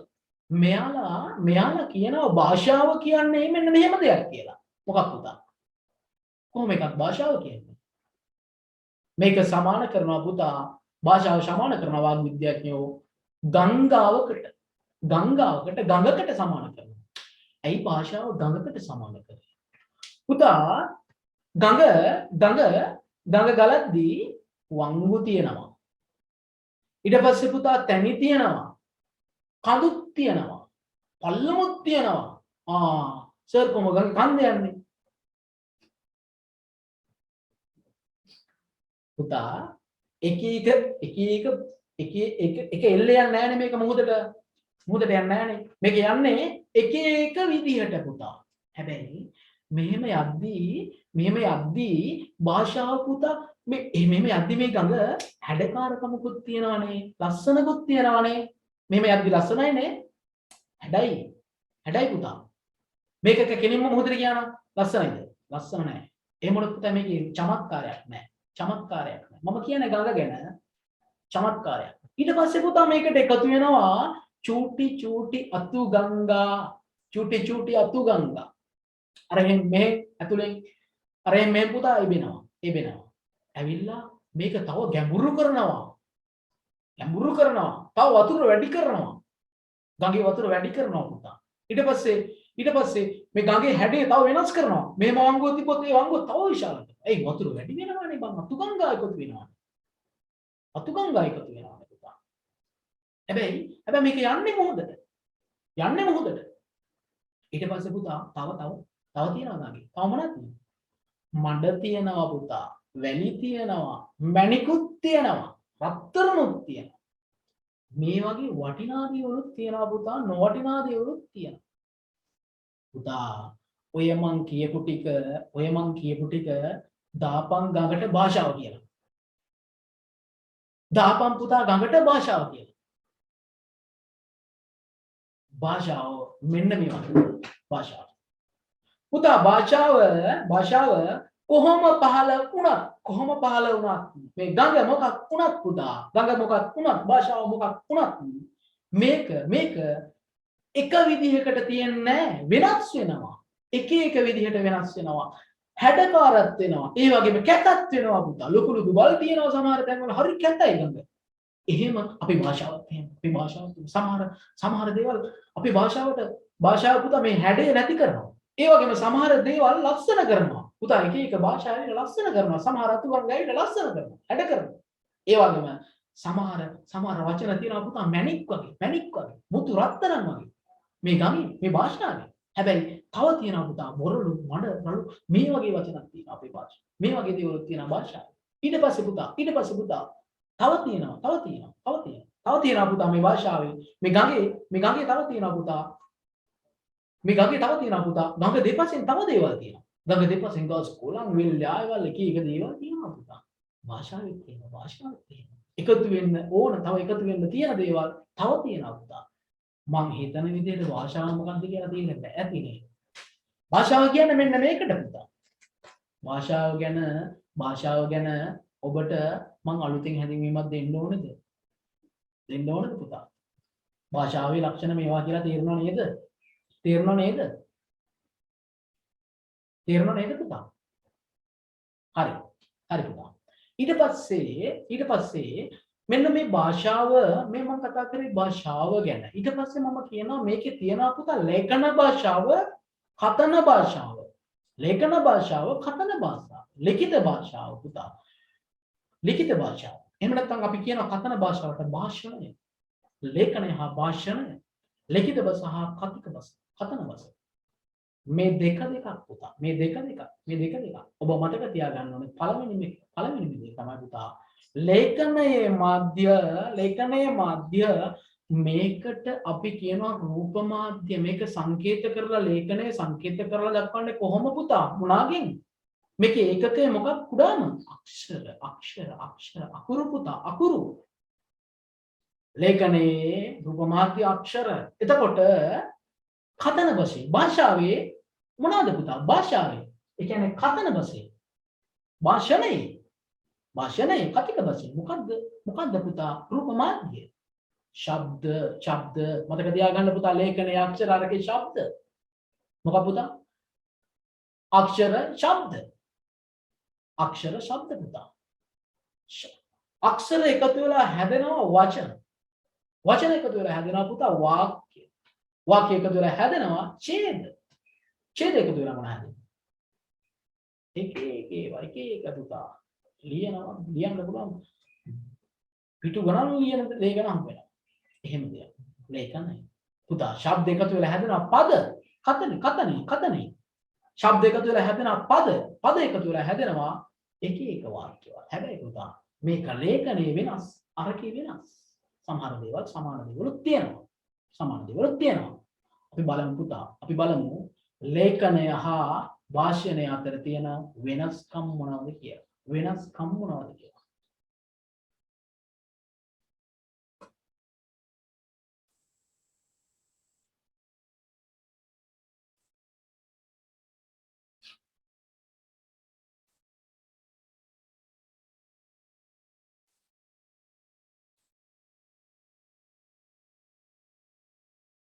ඔයාලට පේනවද පුතා ස්ක්‍රීන් එක පේනවද?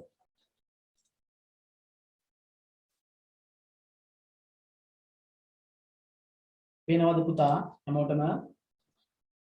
මම කිව්වා භාෂණයේ ඉදිරිපත් වෙන ශබ්ද මාර්ගයෙන්, ඒ කියන්නේ කතන භාෂාව පුතා ඉදිරිපත් වෙන්නේ ශබ්ද මාර්ගයෙන්. ඔබ මතක තියාගන්න ලේඛනයේ පුතා අක්ෂර වලින් මේකට තමයි පුතා කියන්නේ භාෂාවේ ද්විරූපීතාවය කියලා. භාෂාවේ ද්විරූපීතාවය කියන්නේ රූප මාධ්‍යම් දෙකක් මේක පුතා. මේක දෙකක්. ඒකයි කියන්නේ ද්විරූපීතාවය. ඊළඟට පුතා සිංහල භාෂණයේ භාෂණ ශබ්ද 40යි. භාෂණය පුතා අපි කතා කරද්දී භාවිතා කරන අකුරු 40යි තියෙන්නේ. හැබැයි අක්ෂර මාලාවේ අකුරු 60යි. අකුරු 60යි පුතා. අකුරු 60ක් තියෙනවා. මේ නූතන සිංහල උඩිය මම හිතනවා ඔයාලට පාඩම් ඇති ගොඩක් ළමයිට. එහෙම නැත්නම් පාඩම් කරගන්න වෙනවා. නැත්නම් පාඩම් කරවනවා පුතා. ඒක නෑ බය වෙන්න එපා. බය වෙන්න එපා. මේකේ ඔයාලා මතක තියාගන්න පුතා මේ හෝඩියත් එක මතක තියාගන්න ඔයාලා මේකේ පුතා ෆ අකුර දෙකේම තියෙනවා. ෆ අකුර දෙකේම තියෙනවා. ලේඛනයේ තියෙනවා භාෂණයේ තියෙනවා ෆ අකුරු. මෙහෙම තියන්න හේතුව ඇයිද කියලා මම අහුවොත් මම කියනවා පුතා මෙහෙම තියන්න හේතුව තමයි කතා කරනකොටත් මේ අකුර පාවිච්චි කරනවා අපි ලේඛනයේත් මේ අකුර පාවිච්චි කරනවා. ඒ නිසා මේක අනිවාර්යෙන් ඕන මේ බෝඩි දෙකටම ඒක එකක් පුතා. ඊට පස්සේ ඔයාලා බලන්න ස්වර ටික දිහා බලන්න පුතා. ස්වර ටිකේ පුතා ඉරු අකුරු නැහැ ලේඛනයේ. භාෂණයේ නැහැ. හැබැයි ලේඛනයේ තියෙනවා. පුතා ඇයි භාෂණයේ නැත්තේ ඉරු අක්ෂර ඇයි භාෂණයේ නැත්තේ? අපි කතා කරන්නේ නැහනේ බං. කතා කරන්නේ නැහනේ. දැන් අපි කියනවා ඍජු කියලා. දැන් ඍජු කියන්නේ පුතා ඉරු අකුරනේ. අපි දැන් හැබැයි කියනවාද ඕක ඍජු කියලා කියනවද? එහෙම කියන්නේ නැහැ පුතා. අපි කියන්නේ ඍජු. නැත්නම් ඍජු. අපි මේක කියවෙන්නේ යන්න පුතා. යන්න අල්රා යන්නත් එක්ක ජු යන්න. අපි එහෙමනේ කියන්නේ. ඒ හින්දා මේක භාෂණයටයි අඩංගු කරලා නැහැ පුතා. මොකක්ක අඩංගු කරලා නැත්තේ පුතා? ඉරු අඩංගු කරලා නැහැ පුතා. ඒ වගේම අව් කියන ස්වර දෙකක් පුතා භාෂණයට අඩංගු කරලා නැහැ. ඇයි භාෂණයට අඩංගු කරලා නැත්තේ? අව් අකුරු දෙක ඇයි අඩංගු කරලා නැත්තේ පුතා? භාෂණයට ඇයි අඩංගු කරලා නැත්තේ? අපි කියන්නේ නැහැ පුතා. අපි කියනවා ඓක්‍ය කියලා. හැබැයි කතා කරනකොට අපි පුතා කියනවද ඓක්‍ය කියන වචනට අයි අකුර එන්නේ? ස්වරවල අයි අකුර එන්නේ. හැබැයි පුතා අපි කතා කරද්දි මේක අයි කියලා කියන වෙන්නේ අයන්නයි. අව් කියලා කියද්දි ඖෂධ කියලා කියන්නේ ඖෂධ කියලා කියවෙද්දි පුතා කියවෙන්නේ අයන්නයි ඔයන්නයි කියවෙන්නේ ඖෂධ කියද්දි. හැබැයි පුතා ඒ නිසා තමයි මෙන්න මේ අව් අකුරයි අයි අකුරයි මේ භාෂණය ඇතුළත් කරලා නැත්තේ. තේරෙන්නේ නැති පුතා. ඊට පස්සේ මහ ප්‍රාණාක්ෂර ඇතුළත් කරලා තියනවාද පුතා ලේඛන භාෂාවේ?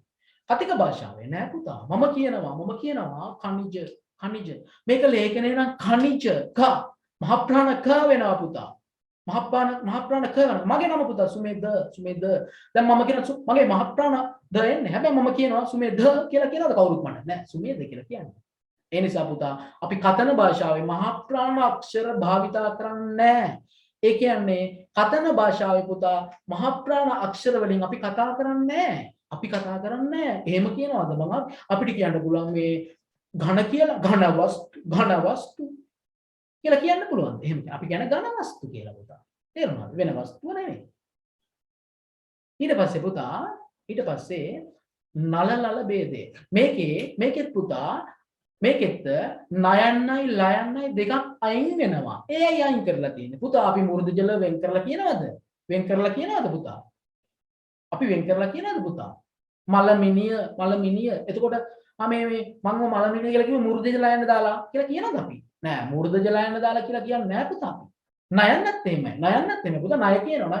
මේ මම ණය කිව්ව මුරුදු ජල යන්නේ. එහෙම කියනවද? එහෙම කියන්න බෑ පුතා. ඒ හින්දා මෙන්න මේ අක්ෂර දෙකත් අයින් කරලා තියෙනවා කතන භාෂාවේ පුතා. කතන භාෂාවේ මේ දෙකත් අයින් කරලා තියෙනවා. ඊට පස්සේ පුතා ඊට පස්සේ මෙන්න මේ තමයි අක්ෂර වලින් ලේඛනය හා අක්ෂරමාලාවේ කොහොමද භාෂණයයි අක්ෂරයි ශබ්දයි වෙන්නේ මේක මෙන්න මේක වෙන්නලා තියෙනවා. ඊට පස්සේ පුතා පද රටාවලින් මේ වාක්‍ය මේක බලන්න මේ මන් දිහා බලන්න පුතා. මේක දිහා බලන්න පුතා. මන් දිහා බලන්න පුතා. මම කියනවා පුතා මම කියනවා පුතා ඇය පුතා මල් කඩනවා. එතකොට ඔහු කඩන්නේ නැද්ද මල්? ඇය මල් කඩනවා. පුතා මේක ස්ත්‍රීලිංගයි. ඇය ස්ත්‍රීලිංගයි. ඇය මල් කඩනවා. හැබැයි කතා කරනකොට අපි කියනවාද ඇය මල් කඩන්නාය, ඇය මල් කඩන්නීය කියලා කියනවාද අපි? එහෙම කියන්නේ නැහැ පුතා. එහෙම කියන්නේ අපි කතා කරද්දී කියන්නේ ඇය මල් කඩනවා නැත්තම් ඒකේ මල් කඩනවා. ඒකේ මලක් කඩනවා බං. දැන් නම් කියන්නේ එහෙමනේ බං. එහෙම. හැබැයි පුතා මේ භාෂණේ මතක තියාගන්න. මේ භාෂණේ පුතා අපි එතකොට ස්ත්‍රීලිංග ආඛ්‍යාතයක් තියෙනවා නම් ඒකට ස්ත්‍රීලිංග උක්තයක් තියෙනවා නම් පුතා ඒකට අනුව අපි ආඛ්‍යාතේ තියනවද? මේ උක්තය ඇය මේක පුතා කඩනවා ආඛ්‍යාතේ. අපි මේකට අනුව තියනවද භාෂණේ? තියන්නේ නැහැ. මේක අපි භාෂණයෙන් කියන්නේ. හැබැයි පුතා ලේඛනයේදී අපි මේක වෙනස් කරනවා. ලේඛනයේදී අපි කියනවා පුතා ඇය මල් කඩන්නීය.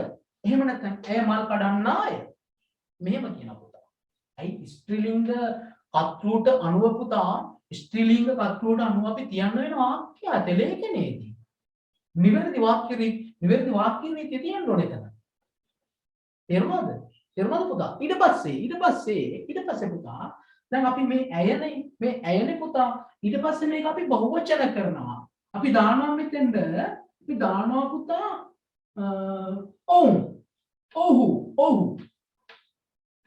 ඔහු අපි දානවා පුතා ඔහු කියලා. ඔහු.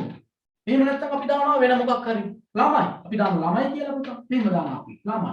දැන් ළමයි බහුවචනයිනේ. දැන් ළමයි මල් කඩ ළමයි අපි කියන්නේ භාෂාවේ කොහොමද මේක? ළමයි මල් කඩනවා. හැබැයි ලේඛනයේ මෙහෙම වෙන්න බෑ. මේ ලේඛනයේ මෙහෙම වෙන්න බෑ පුතා. මේකට අනුව අපි ආඛ්‍යාතේ තියන්න ඕනේ. ළමයි මල් කඩති. මේක අනුත්තර ළමයි ඉන්නම් පුතා. ළමයි විසින් මල් කැඩෙති. නැත්නම් කඩනු ලබති. එහෙම වෙන්න ඕනේ. මේක තියන්න ඕනේ පුතා. ළමයි මල් කඩති. මේ ලේඛනයේ භාෂාවෙන් අපි මෙහෙම කියන්නේ. එතකොට පුතා අපි මේකෙන් දාගන්නවා ඔළුවට මොකක්ද දන්නවද? ස්ත්‍රීලිංග වුණත් පුරුෂලිංග වුණත් මොන ලිංග වුණත් පුතා භාෂණයේදී ඒ කියන්නේ කතා කරද්දී අපි උක්තයට අනුව ආඛ්‍යාත කියන්නේ නැහැ. ඒක අපි භාෂා කරන භාවිතය අපි භාවිතා කරන විදිහට භාවිතා කරනවා පුතා. ඊට පස්සේ පුතා මම දානවා මෙතෙන්ද මේ ඇයට දානවා පුතා. අපි මෙතෙන්ද දානවා පුතා අපි දානවා මෙතෙන්ද පණ නැති එකක් ගස් කියලා. ගස් මල් කඩනවා කියන්නේ නෑනේ පුතා. ගස් මල් කඩනවා කියලා කියන්න බෑනේ.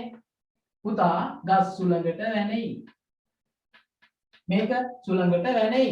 දැන් අපි මෙහෙම කියන්නේ පුතා ලේඛනයේනේ. හැබැයි මෙතන පුතා අපි බහුවචන තිබ්බත් අප්‍රාණවාචී වුණත් අන්න එතකොට මතක තියාගන්න මම කිව්වා ලිංග භේදයට අනුව ආඛ්‍යාතය තියන්නේ නැහැ පළවෙනි එකේ. ලිංග භේදයට අනුව ආඛ්‍යාතය තියන්නේ නැහැ පුතා ලේඛනයේ අපි. ලිංග භේදේ පාවිච්චි කරන්නේ නැහැ. හැබැයි භාෂණේ පාවිච්චි කරන්නේ නැහැ.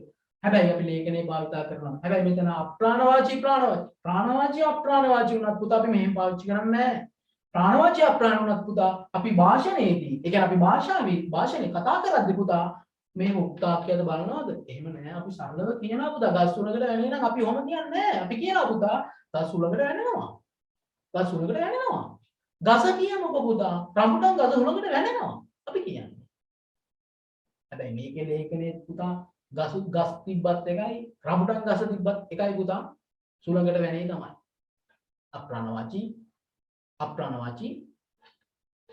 අප්‍රාණවාචී හින්දා මොකක්ද? උක්තය. ඊට පස්සේ පුතා මේ ප්‍රාණවාචී අප්‍රාණවාචී කේස්. අර තමන් කිව්වේ ලිංග කේස් එක. ලිංග කේස් එක අපි කිව්වේ පුතා. ඒ කිව්වේ පුරුෂ ලිංග ස්ත්‍රී ලිංග. ඊට පස්සේ ඒක වචන බහුවචන. ඒක වචන බහුවචන පුතා. ඒක වචන බහුවචන. මෙතන ඒක වචනයක් තියෙනවා පුතා ළමයා. ළමයා කියලා. මම කියනවා ළමයා සෙල්ලම් කරයි. ළමයා සෙල්ලම් කරයි පුතා. ළමයා සෙල්ලම් කරයි පුත් හරිද වාක්‍ය පුතා. හරිනේ. ලේඛනේ හරි. හැබැයි මම කියනවා භාෂණයෙන් මෙහෙම කියනවාද? ළමයා සෙල්ලම් කරයි කියලා කියනවාද? නෑ පුතා. ළමයා සෙල්ලම් කරනවා. නංගි සෙල්ලම් කරනවා. ළමයා සෙල්ලම් කරනවා. අපි භාෂණයෙන්. හැබැයි පුතා එතකොට අපි තේරුම් ගන්න පුතා බහුවචන ඒක වචනකෙත් දැන් මෙතන ළමයි තිබ්බොත් පුතා ළමයි සෙල්ලම් කරති වෙන්නේ. ඇයි? වචනයි. ආඛ්‍යාතේ තියන්න ඕනේ බහුවචනයට අනුව. උක්තේ බහුවචන. ආඛ්‍යාතේ තියන්න ඕනේ පුතා මේ බහුවචනයට අනුව. තියන්න ඕනේ. ඒක තමයි කිව්වේ පුතා. ඒක වචන බහුවචන කේස් එකක් නෑ මොකට? ඒක වචන බහුවචන කේස් එකක් නෑ පුතා භාෂණයට. හැබැයි ලේඛනයට ඒක වචන බහුවචන කේස් එකක් තියෙනවද? තියෙනවා. මම හිතන්නේ ඔබට පැහැදිලි වෙන්නේ නැති. ලේඛනයයි භාෂාවයි කියන්නේ පුතා වෙනස් දෙයක්. එකිනෙකට වෙනස්. ඒ කියන්නේ මේකේ සමාන ලක්ෂණ තියෙනවද? සමාන ලක්ෂණට වඩා පුතා වැඩි තියෙන්නේ අසමාන ලක්ෂණ. අසමාන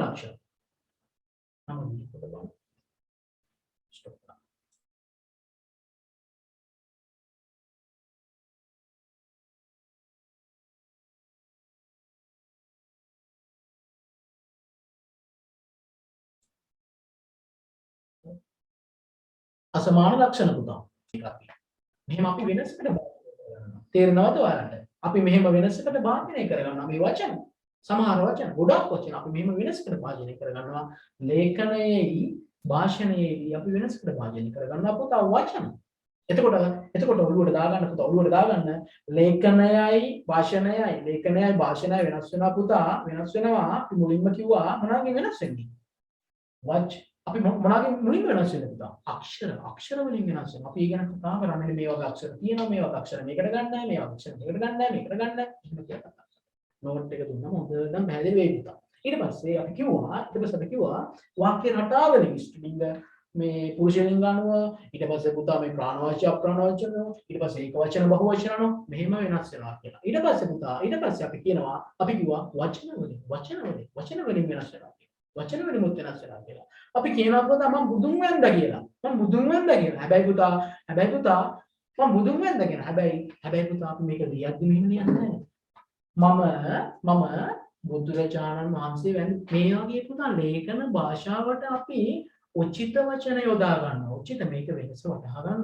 වචන වලින් වෙනස් වෙනවා, වාක්‍ය රට වලින් වෙනස් වෙනවා. ඊට පස්සේ පුතා මොනවද වෙනස් වෙන්නේ? අක්ෂර වලින් මම කිව්වා.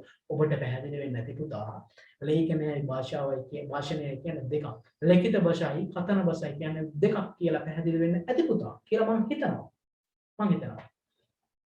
පුතා එහෙනම් අපි ඊළඟට අපේ භාෂාවේ අපි ලියාගන්න ලියාගත්තත් කමක් නැහැ.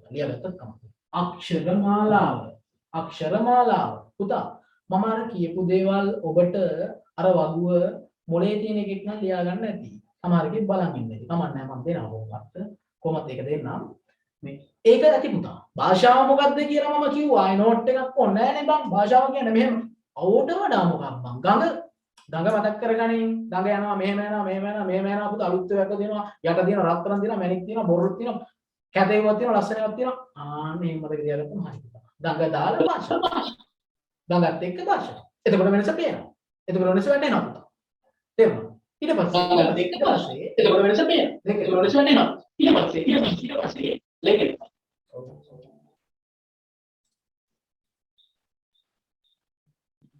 ඊට පස්සේ කතා කරා ආශිර්වාදයේ ලේඛනයේ මෙහෙම එකක්. ඒකේ මෙන්න මෙහෙම වෙනස්කම් තියෙනවා කියලා. වෙනස්කම් තියෙනවා කියලා. මෙන්න මෙහෙම වෙනස්කම් තියෙනවා කියලා. ඒක අපි කතා කරමු. ඊට පස්සේ පුතා ඔබට ඊළඟට අපි හම් වෙන වැදගත්ම පාඩම තමයි අක්ෂර වින්‍යාසය. අක්ෂර වින්‍යාසය මේක ලියා ගන්න පුතා. මම මේකට ඔබට නෝට් එකක් දෙනවා. අක්ෂර වින්‍යාසය කියලා ලියා ගන්න. අක්ෂර වින්‍යාසය.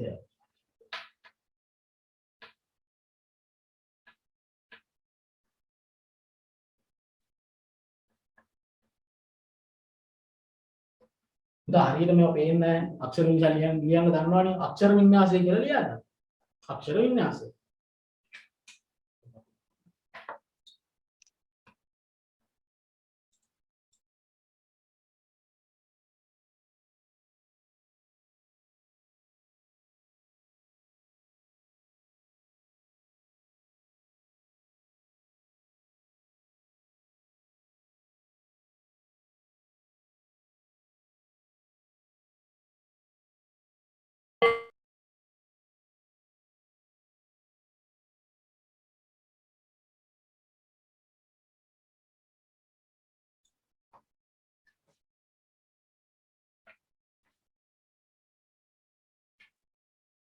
පුතා මෙහෙම අපිට මේ අක්ෂර වින්‍යාසයේදී අක්ෂර වින්‍යාස මේකට කියනවා පුතා අපි අක්ෂර වින්‍යාසෙට කියනවා අපි මේ අක්ෂර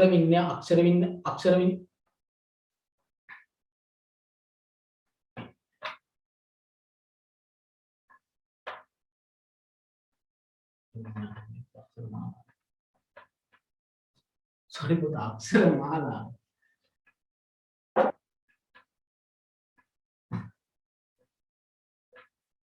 අක්ෂරමාලා එහෙම නැත්නම් අපි කියන හෝඩිය අක්ෂරමාලාව නැත්නම් හෝඩිය කියලා කියනවා අපි. එහෙම නැත්නම් කියනවා පුතා මේකට අකුරු වැල කියලා කියනවා. අකුරු වැල කියලා කියනවා.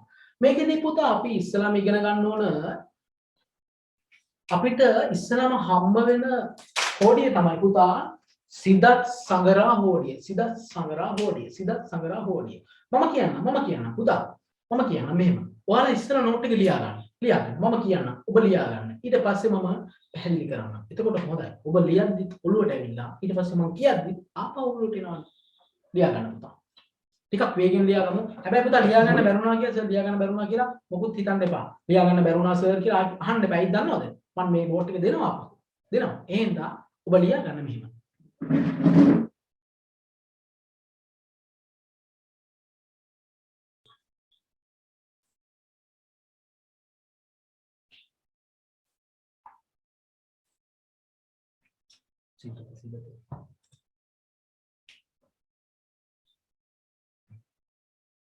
පුතා මෙහෙම ලියා ගන්න. සිංහල ප්‍රාකෘත යුගයේ ටිකක් වේගෙන් කියනවා පුතා මම ඔබ ලියාගෙන යන්න. ලියා ගන්න බැරි වුණොත් ඒ ගැන මොකද හිතන්න එපා. නෝට් එක මම දෙනවා. සිංහල ප්‍රාකෘත යුගයේ සිට මෙරට අක්ෂර භාවිතා කළ බවට සිංහල ප්‍රාකෘත යුගයේ සිට මෙරට අක්ෂර භාවිත කළ බවට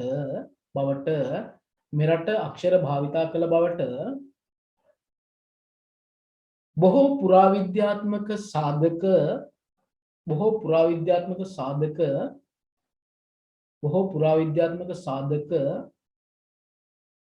අනුව වාග් විද්‍යාඥයන් පෙන්වා දී ඇත.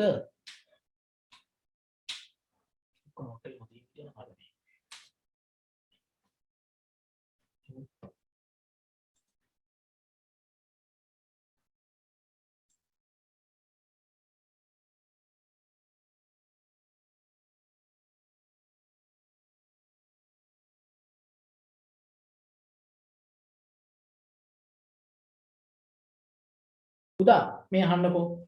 ඔබ නවත්තන්න. මෙහෙම කරන්න. මම නෝට් එක දෙන්නම් පුතා. ඔබට වෙලා යනවානේ. අපරාධයක් නේ පුතා. වෙලා යනවානේ. එහෙනම් මම ඔබට නෝට් එක දෙන්නම්. ඒ නිසා ඔබ අහගන්න. ඉගෙන ගන්න පුතා. මේ බලන්න. සිදත් සංගරා හෝඩිය පුතා. මේක සිදත් සංගරා හෝඩිය පුතා. සිදත් සිදස්සංගරා හෝඩිය. පුතා සිදස්සංගරා හෝඩිය මේක හෝඩිය හැදුවේ අනෝමදස්සේ හිමි කියලා කියනවා. ඊට අමතරව පුතා වේදයේ හිමි කියලා කියනවා. එතකොට මේ හෝඩිය නිර්මාණය කරේ මොන යුගයේ තුර මතක් වෙන්න ඕන පුතා අනෝමදස්සේ හාමුදුරුවෝ කොයි යුගයේ හිටියේ වේදේ හාමුදුරුවෝ කොයි යුගයේ හිටියේ අනෝමදස්සේ හිමි සිදත් සංගරාව ලිව්වා. මේකෙන් ලිව්වේ මොනවා පුතා වැඩිපුර කවියන්ට කාව්‍යකරණයට අවශ්‍ය කාව්‍ය අලංකාරයක්. මෙන්න මේ වගේ කවියන්ට කවියෝ ගැන වැඩි අවධානයක් කරලා සිරිත ලිව්වේ පුතා. සිරිත ලිව්වේ. මේකේ කවියන්ට අවශ්‍ය අක්ෂර තිබ්බේ. වැඩි හරියක් තිබුණා පුතා සිරිතේ කවියන්ට අවශ්‍ය අක්ෂර. එතකොට සිරිත පුතා මෙන්න මෙහෙම කියනවා පුතා. පනකුරු පසෙක් එද පුතා පනකුරු පසෙක් එද පුතා පනකුරු පසෙක් එද ලුහු ගුරු බෙයින්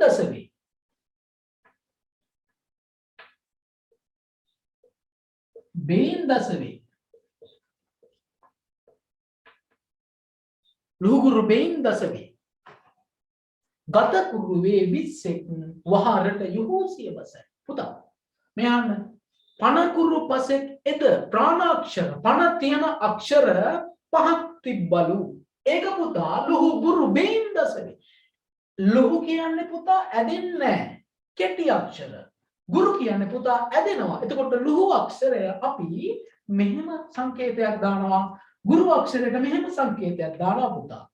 මේක ඩාන්සින් කරන උන් ගන්නවා ප්‍රස්තාරීකරණය කරනවා. නැත්තම් මෙහෙමත් දානවා මේ ඇදෙන එකට පුතා. තේරුණා? මනකුරු පසෙක් එද ලුහු ගුරු බෙයින් දසවි. ලුහු ගුරු ලඝු අකුරේ ගුරු අකුරේ ඇදෙන අකුරුයි ඇදෙන්න නැති අකුරුයි ඇදෙන අකුරුත් එක්ක මෙන්න මේ ප්‍රාණාක්ෂර තිබ්බලු පුතා කීයක්? දසවේ 10ක්. පනකුරු තිබ්බලු 10ක් පුතා. ගතකුරු වේ 20ක්. ගතකුරු පුතා ගාත්‍රාක්ෂර.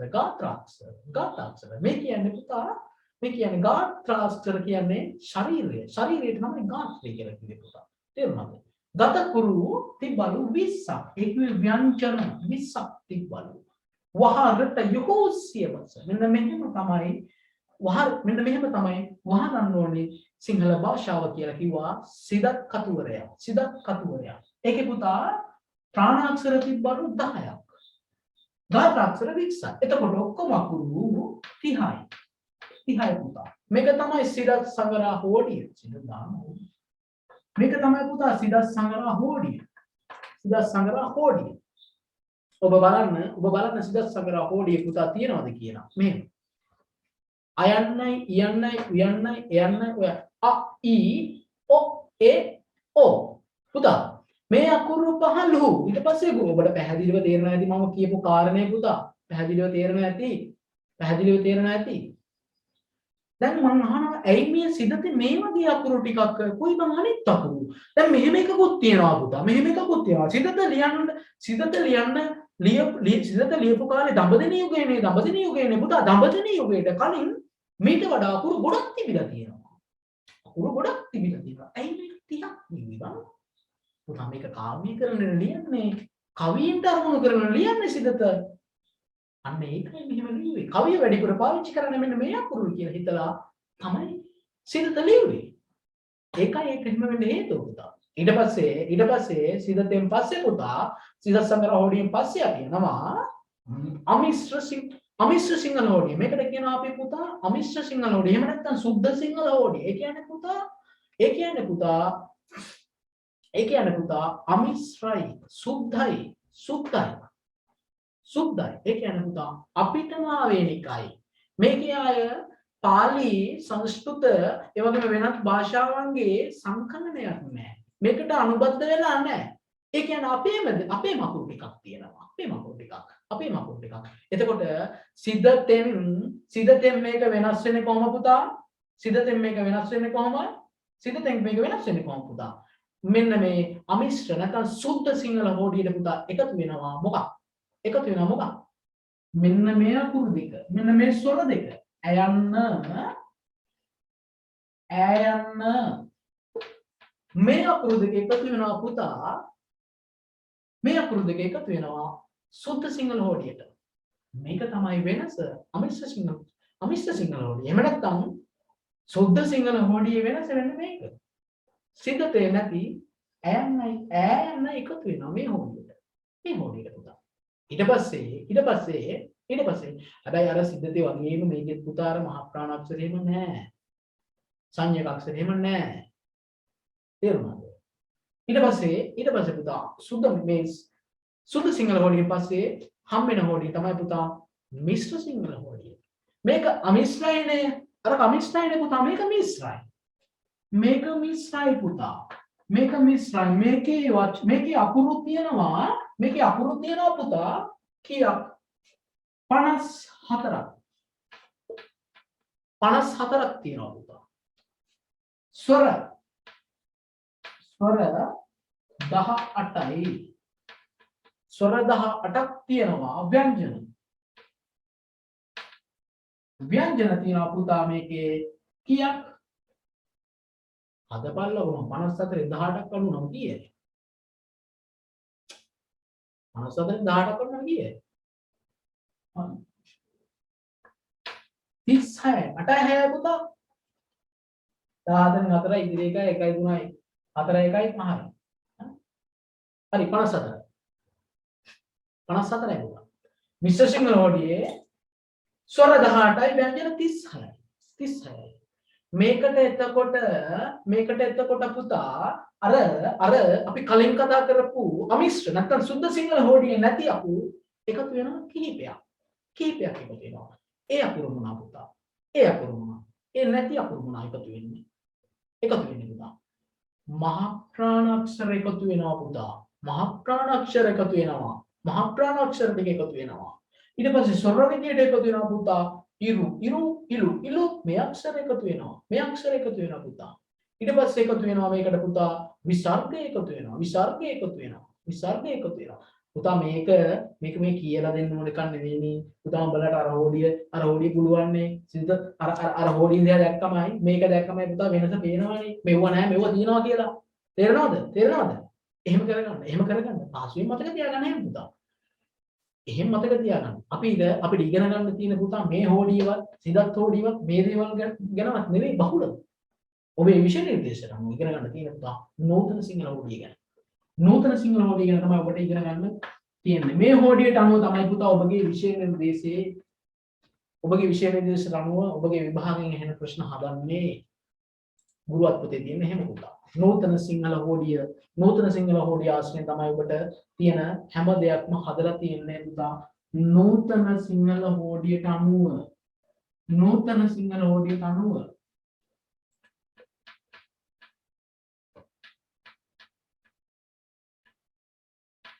පුතා අර මිශ්‍ර සිංහල හෝඩියේ තිබ්බේ නැති අකුරු 6ක් මේකට එකතු වෙනවා 54යිනේ තිබ්බේ එතකොට දැන් 60ක් වෙලානේ මේකේ පුතා අකුරු 60යි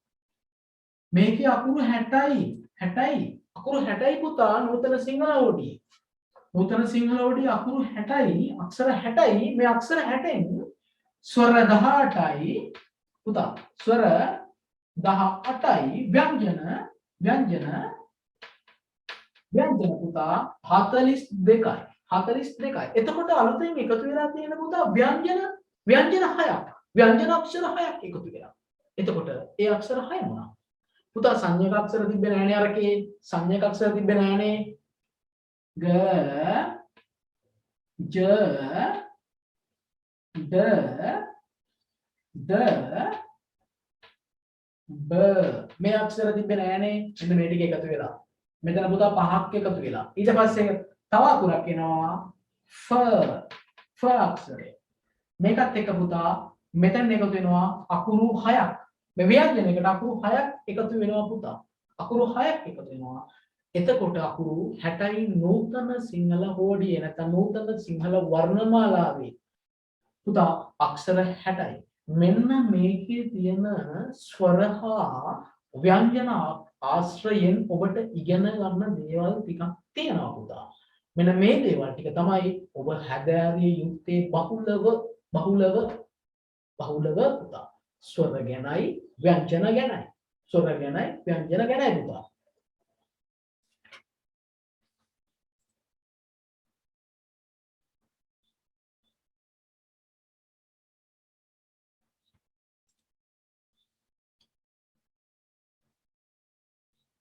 පුතා මේ අහන්න.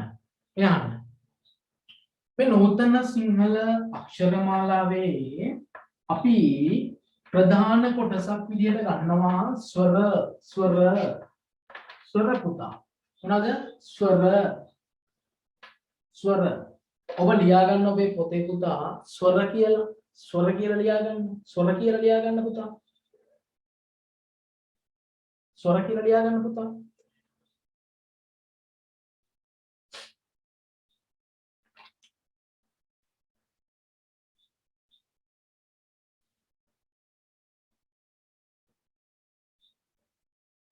ඕ පුතා පොඩ්ඩක් ඉන්න. මේක අහන්න. හොඳට අහගන්න. මේ සිංහල හෝඩියේ මේ නූතන සිංහල හෝඩියේ පුතා ඔබ මතක තබා ගත යුතු කරුණු ටිකක් තියෙනවා. මෙන්න මේ ටිකෙන් පුතා ඔබලට ඉරි ගහන්න මෙන්න මේ මම දැන් කියන ටිකෙන් ඉරි ගහන්න එනවාමයි පුතා. අනිවාර්යෙන් එනවාමයි. හොඳට අහගන්න. මේ සිංහල හෝඩියේ නූතන එක ගන්න.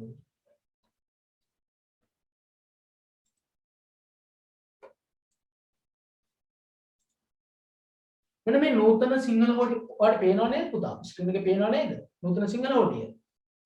ඔය නූතන සිංහල හෝඩියේ පුතා ඔය නූතන සිංහල හෝඩියේ මෙන්න මෙහෙම එකක් තියෙනවා. මෙන්න මෙහෙම එකක් කාරණයක් මතක තියාගමු අපි. ඕකේ පුතා සංවෘත ඒ කිව්වේ සංවෘතයි විවෘතයි විවෘත මොකද්ද පුතා? අයන්න වැදගත් කාරණයක් පුතා. මේකේ මෙන්න මේ සංවෘත විවෘත නූතන සිංහල අක්ෂරමාලාවට අතුලත් කරගන්න ඕනද කියලා පොඩි දෙයක් දැනගන්න ඕන පුතා ඔයාලා. මේක ජීවි සේනාන පුතා මේකට සංකේතයක් දීලා තියෙනවා පුතා මෙහෙම ඊට පස්සේ මෙහෙම මේක කෙටි එක මේක දීර්ඝ එක. මෙහෙම සංකේත බුද්ධියලා තියෙනවා සංවෘත විවෘත. මේක පුතා අපි දැනගන්න ඕන දේ තමයි සංවෘතයි කියන්නේ පුතා ඇතුලේනේ වැහිලානේ පුතා. මේක බලන්න පුතා. මම කියනවා ගල පුතා ගල කියලා. ගල. දැන් මේ ගයන්න ශබ්ද වෙනකොට පුතා අයන්න කියවෙනවනේ. මේ අයන්න පුතා ඇහෙන්නේ ඉහළින්නේ විවෘතව ඇහෙනවනේ අපිට ගා. හැබැයි මේ ල කිව්වම පුතා මේ අයන්න ඇහෙන්නේ කොහෙන්? ඇතුලෙන් ඇහෙන්නේ. ගාල ශබ්ද කරලා බලන්න පුතා. ගා ල මේ අයන්න ඇහෙන්නේ ඇතුලෙන් පුතා. එතකොට මේකේ පුතා තියෙනවා මේකේ විවෘත අයන්නක් තියෙනවා. මේකේ පුතා සංවෘත අයන්නක් තියෙනවා. මෙන්න මේක පුතා ඔයාලා දැනගන්න සිංහල හෝඩියේ තියෙන තර්කානුකූල තැනක්. සංවෘත විවෘත ඔය එකක් ඔබට තේරෙන්නේ නැති පුතා. ඔබට තේරෙන්නේ ඇති මෙහෙම.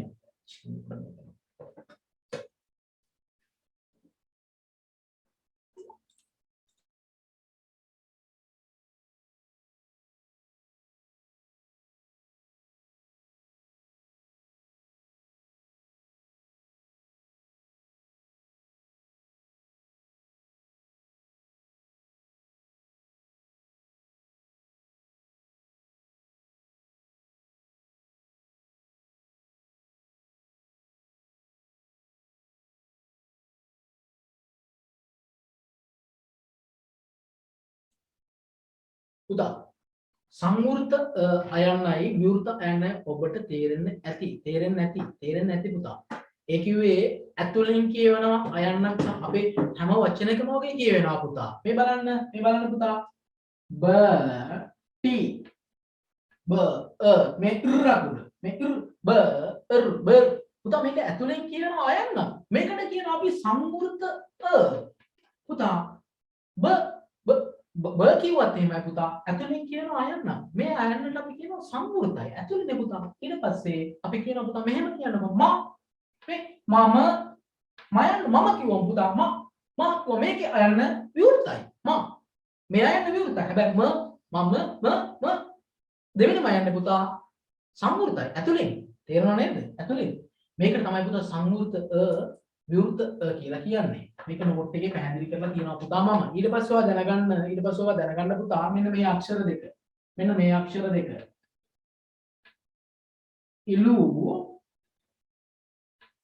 ඉලු මේ අක්ෂර දෙක පුතා සිංහල හෝඩියට ඇයි කියලා හිතෙන්නේ නැද්ද ඔයාට? මේකේ අපි වචනයක් දන්නෙත් නෑ මේක අපි පාවිච්චි කරන්නේ නෑ මේක ඇයි බත් තියාගෙන ඉන්නේ කියලා හිතෙන්නේ නැද්ද ඔබට? ඔබට හිතනවනේ පුතා මේක ඇයි කියලා. හැබැයි මේක මතක තියාගන්න. අපේ සිංහල වර්ණමාලාව සකස් කරද්දී පුතා මේ භාෂා විශාරදයෝ අපි අතීතයේ ඉඳන් හරි කිසියම් අක්ෂරයක් පාවිච්චි කරා නම් ඒ අක්ෂරය පුතා නූතනය තියාගන්න ඕන. එහෙම කියන්නේ පුතා අපේ අතීතයේ භාෂාව මෙන්න මෙහෙම දේවල් තිබිලා තියෙනවා කියලා දැනගන්න. මොකද නැත්නම් පුතා ඒ දේවල් අමතක කරලා අපි යනවානේ. අපි නියර කඩාගෙන යනවානේ බස්. නේද? ගැටි පොඩ්ඩක් එහෙමනේ පුතා. තේරුණාද? එහෙම ඒක නැති කරන්න තමයි පුතා මේ අක්ෂර දෙක තියලා තියෙන්නේ. තාම සිංහල නූතන සිංහල හෝඩියේ මේ අක්ෂර දෙක තියලා තියෙන්නේ. ඒ හින්දා පුතා. ඊට පස්සේ පුතා ඔබ දැකලා ඇති මෙන්න මෙහෙම අක්ෂරයක්. මේ අක්ෂරය පුතා ක්ෂ මේ පක්ෂ ඊට පස්සේ කියනවා අපි පුතා මේ රාක්ෂ දැන් පුතා මේක නෑනේ සිංහල හෝඩියේ හිතෙන්නේ නැද්ද? ඔයාලට හිතුනේ නෑ මේක මේ අක්ෂරය සිංහල හෝඩියේ නෑ. ඇයි මේක නැත්තේ? පුතා දැනගන්න. ඔබෙන් ඇහුවා ඉරි ගන්නවා ඇයි මේක නැත්තේ කියලා. පුතා මේ අක්ෂරය නැත්තේ පුතා මේකේ ෂ කියද්දී අල් කයන්නයි පුතා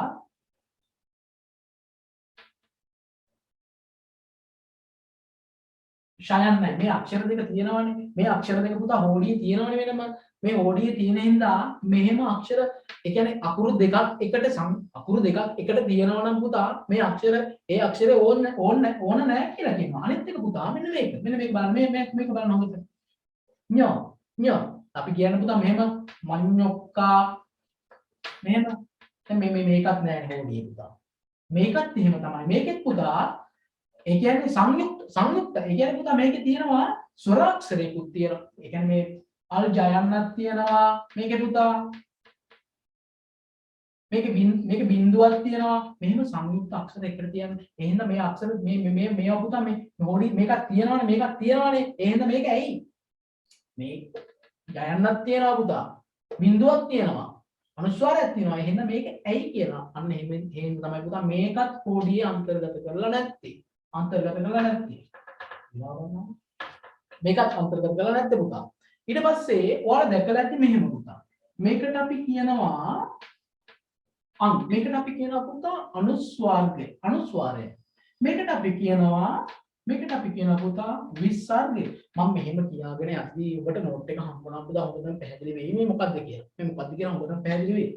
මේකට කියනවා පුතා විසර්ගය. මේක අනුස්වාරය. මේක පුතා විසර්ගය.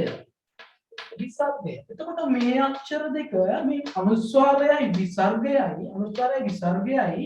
පුතා අතීතයේ හෝඩි වල. ඒ කියන්නේ සිද්ධත ඒ කියන්නේ පුතා මිශ්‍ර සිංහල හෝඩිය මේ ඒ හෝඩි වල තිබුණේ පුතා මේ යටින්. හෝඩියට යටින් තිබුණේ පහළ පුතා. ව්‍යංජන ටික ඉවර වෙලා. හැබැයි මේ නූතන සිංහල හෝඩියේ පුතා මේ අක්ෂර දෙක මුලටම අරන් තියෙනවා.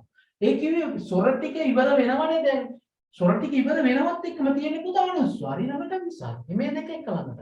මේ දෙක පුතා උඩටම නම්. ඇයි මේ? මෙහෙම කරලා තියන්නේ. එක හේතුවක් තමයි පුතා මතක තියාගන්න. එක හේතුවක් මතක තියාගන්න පුතා අකාරාදී පිළිවෙලට. අකාරාදී පිළිවෙලට ලියද්දි පුතා මේ අක්ෂර දෙක ස්වර වලට පස්සේ හම්බෙන්න ඕන. ඒ හින්දා මේ අක්ෂර දෙක උඩට ගත්තා යටින්. එක හේතුවක්. එහෙම කියනවා. අනිත් එක පුතා ඔයාලා ඇයි අහන්නේ? ඇයි දන්නවද මේක වරහන්? මේක පුතා මේ වරහන් කරලා තියෙනවනේ. ඇයි මේ වරහන් කරලා තියෙන්නේ? මේක වරහන් කරලා තියෙන්නේ ඇයි පුතා? හි. මේකට බලපෑමක් නැහැ පුතා මේ බිඳුවට. මේකට බලපෑමක් නැහැ. මේක පුතා මේක ස්වරයක් හෝ ව්‍යංජනයක් හෝ මොකකින්වත් බලපෑමක් නැහැ. මේක තනි අක්ෂරයක් පුතා. බිඳුවට දාන්න පුළුවන් පුතා හල් කිරීම හරි මේ පාපිලි හරි ඉස්පිලි හරි මොනවා හරි දාන්න පුළුවන්ද? විසර්ගයට දාන්න පුළුවන්ද පුතා? බෑ. දාන්න බෑ. ඒ හින්දා මේක තනි අක්ෂරයක්. ඒ හින්දා මේක තනියෙන් තියන්න ඕනේ. මේක අනිවාර්යෙන් ස්වරයක් තියෙන්නේ. ස්වරයක් එක්ක අනිවාර්යෙන්ම මේ අක්ෂරේ තියෙන්නේ පුතා. ස්වරයක් එක්ක තියෙන්නේ. ස්වරයක් එක්ක. අන්න ඒ හින්දා තමයි අයන්න වරහන් කරලා තියෙන්නේ. මේක වෙනම පෙන්වන්න ඕනේ හින්දා. ඔබට තේරෙන්නේ නැති අනුස්වාරය විසර්ගය මෙන්න මේ හේතු හින්දා. පුතා මේ ස්වර ගැන ව්‍යංජන ගැන ඔබ දැනගන්න ඕන හින්දා මේ ඊට පස්සේ පුතා ෆ දැන් ඉස්සර තිබ්බේ නෑ මේ මෑතක මේ කියන්නේ පුතා ඉංග්‍රීසියෙන් ගන්න අපිට ෆ ආවේ පෆ් පුතා මාරු කරගන්නත් එපා පෆ් ඊට පස්සේ පුතා අපි කියනවා මේ ෆැන්ටා මේ වගේ මේ අකුරු මේකයි දැන් මේක මේ මෑතක ඇවිල්ලා සිංහල හොලියට දානවා කලින් ඉඳන් තිබෙන්නේ නැහැ ඒ කියන්නේ පුතා මේක පාවිච්චි කරන වචන මේක වචන තියෙනවානේ මේකේ ගොඩක් වචන පාවිච්චි කරනවානේ ඒ හින්දා තමයි අක්ෂරේ භාවිතා කරන්නේ ගොඩක් වචන තියෙනවා මේකේ ඒ හින්දා තමයි මේක පාවිච්චි කරන්නේ නූතන සිංහල හොඩියේ පුතා මේක පාවිච්චි කරන්නේ අන්න ඒ හින්දා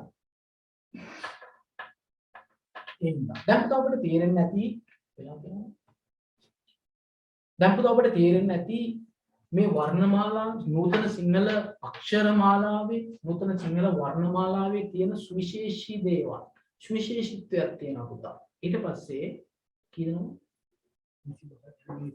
මෙහෙම සුවිශේෂත්වයක් තියෙනවා පුතා මම හිතන්නේ මම අද කියලා දුන්න දේවල් වලින් ඔබ මොනවා හරි දෙයක් ගන්න ඇති මේක වැදගත් වෙනවා අනිවාර්යෙන් වැදගත් වේවි පුතා එතනින් පස්සේ අපිට කතා කරන්නේ ස්වර ගැන ව්‍යංජන ගැනයි මේ ස්වර ව්‍යංජන වල පුතා තියෙනවා එකින් එකට වෙනස් දේවල් මේ දේවල් මම සරලව ඔබට කියලා දෙන්නම් සරලව පැහැදිලි කරලා දෙන්නම් පුතා ඊළඟ දවසේ සරලව ඔබට පැහැදිලි කරලා දෙන්නම් මොනවද වෙන්නේ කියලා ඊට කලින් ඔබ අද කියලා දුන්න දේවල් පුතා ෂෝට් නෝට් එකක් කරගෙන දාගන්න ඇති ඉතින් මොලේ දෙනවා කොහොමද මම නෝට් එක දෙනවා පුතා අනිවාර්යෙන් කියලා දුන්නේ දේවල් පුතා මතක තියෙනවාද කියලා මම හිතනවා පුතා අපි ලබන සතිය පුතා හැමෝත් හම්බ වෙමු හැබැයි ලබන සතිය එද්දි මගේ පුතාලා මෙහෙම කරන්න ඕනේ ලබන සතිය එද්දි අපි ලබන මාසේ ඉඳලා මේ ක්ලාස් මේක පුතා අපි ක්‍රමවත්ව පවත්වාගෙන යන ක්‍රමයක් හදනවා. ඒ කියන්නේ එක නිශ්චිත දවසක්, නිශ්චිත ටයිම් එකක්.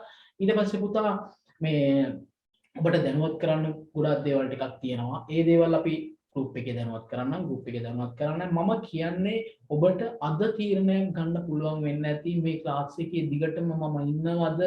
දිගටම මම ඉන්නේ නැද්ද? දිගටම හිටියොත් මට මොකක් වෙයිද? මෙහෙම වෙයිද කියලා මම හිතන්නේ ඔබට තීරණයක් ගන්න පුළුවන් වෙන්නේ නැති අද දවසේ එහෙනම් පුතා මම කියන්නේ මේ ඔබ තීරණයක් ගන්න ඔබගේ පන්තියට ඊට පස්සේ සහභාගී වෙනවද නැද්ද කියලා පුතා අපි ලබන සතියේ මේ ව්‍යාකරණ මේ පාඩම ඉවර කරලා දාන්න ඕනේ. ඒ කිව්වේ මේකේ ප්‍රශ්න ගොඩක් ඇහෙනවා. ඇහෙන ප්‍රශ්න ටික ඇහෙන්න ඒ කියන්නේ ඔබට ඒ කියලා අනුමාන මේ කියලා දුන්නේ වගේම පුතා ඔබට අනුමාන කරන්න පුළුවන් දේවල් තියෙනවා. ඒකයි. මොකද ගොඩාක් ගුරුවරු මේ භාෂාවල ඉගෙන කරන එකපාරම අක්ෂර මාලාව ගැන කරනවා. ඊට කලින් පුතා අපි අර දැනගෙන ඒක වැදගත් නේ පුතා ඔයාලට. මම මේ කියලා දුන්නක වැදගත් නේ ඇත්තටම. ඇත්තටම වැදගත් නේ මේ දේ ඉගෙනගෙන අපි යනවා නම්. එහෙමනේ වෙන්න ඕනේ පුතා. ඒකයි මම මේ දේවල් කියලා දුන්නේ.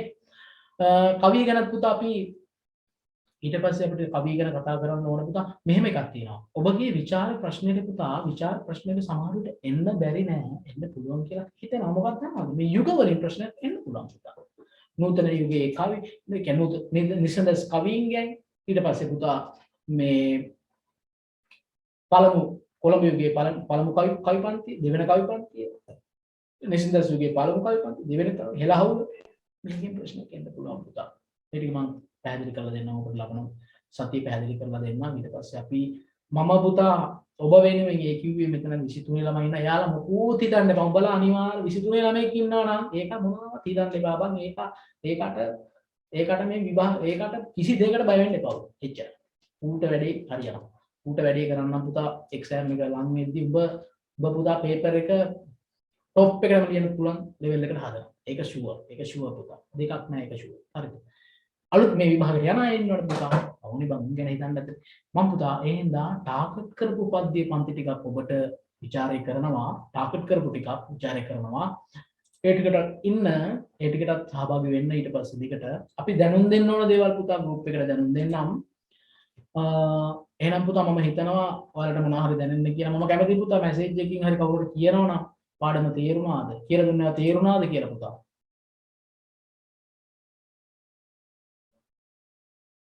තේරුණාද පුතා කියලා දුන්නේ ඒවා. පැහැදිලිද? ඔව් සර් පැහැදිලි සර් thank you සර්. හරි පුතා. මේ එහෙනම් පුතා අපි අදට නවතිමු. බුදු සරණයි පරිස්සමෙන් ඉන්න දෙවි පිහිටයි. හැමෝම ලබන සතිය පුතා. හැමෝටම බුදු සරණයි පාඩම් කරපල්ලා ඈ. හරි පුතා.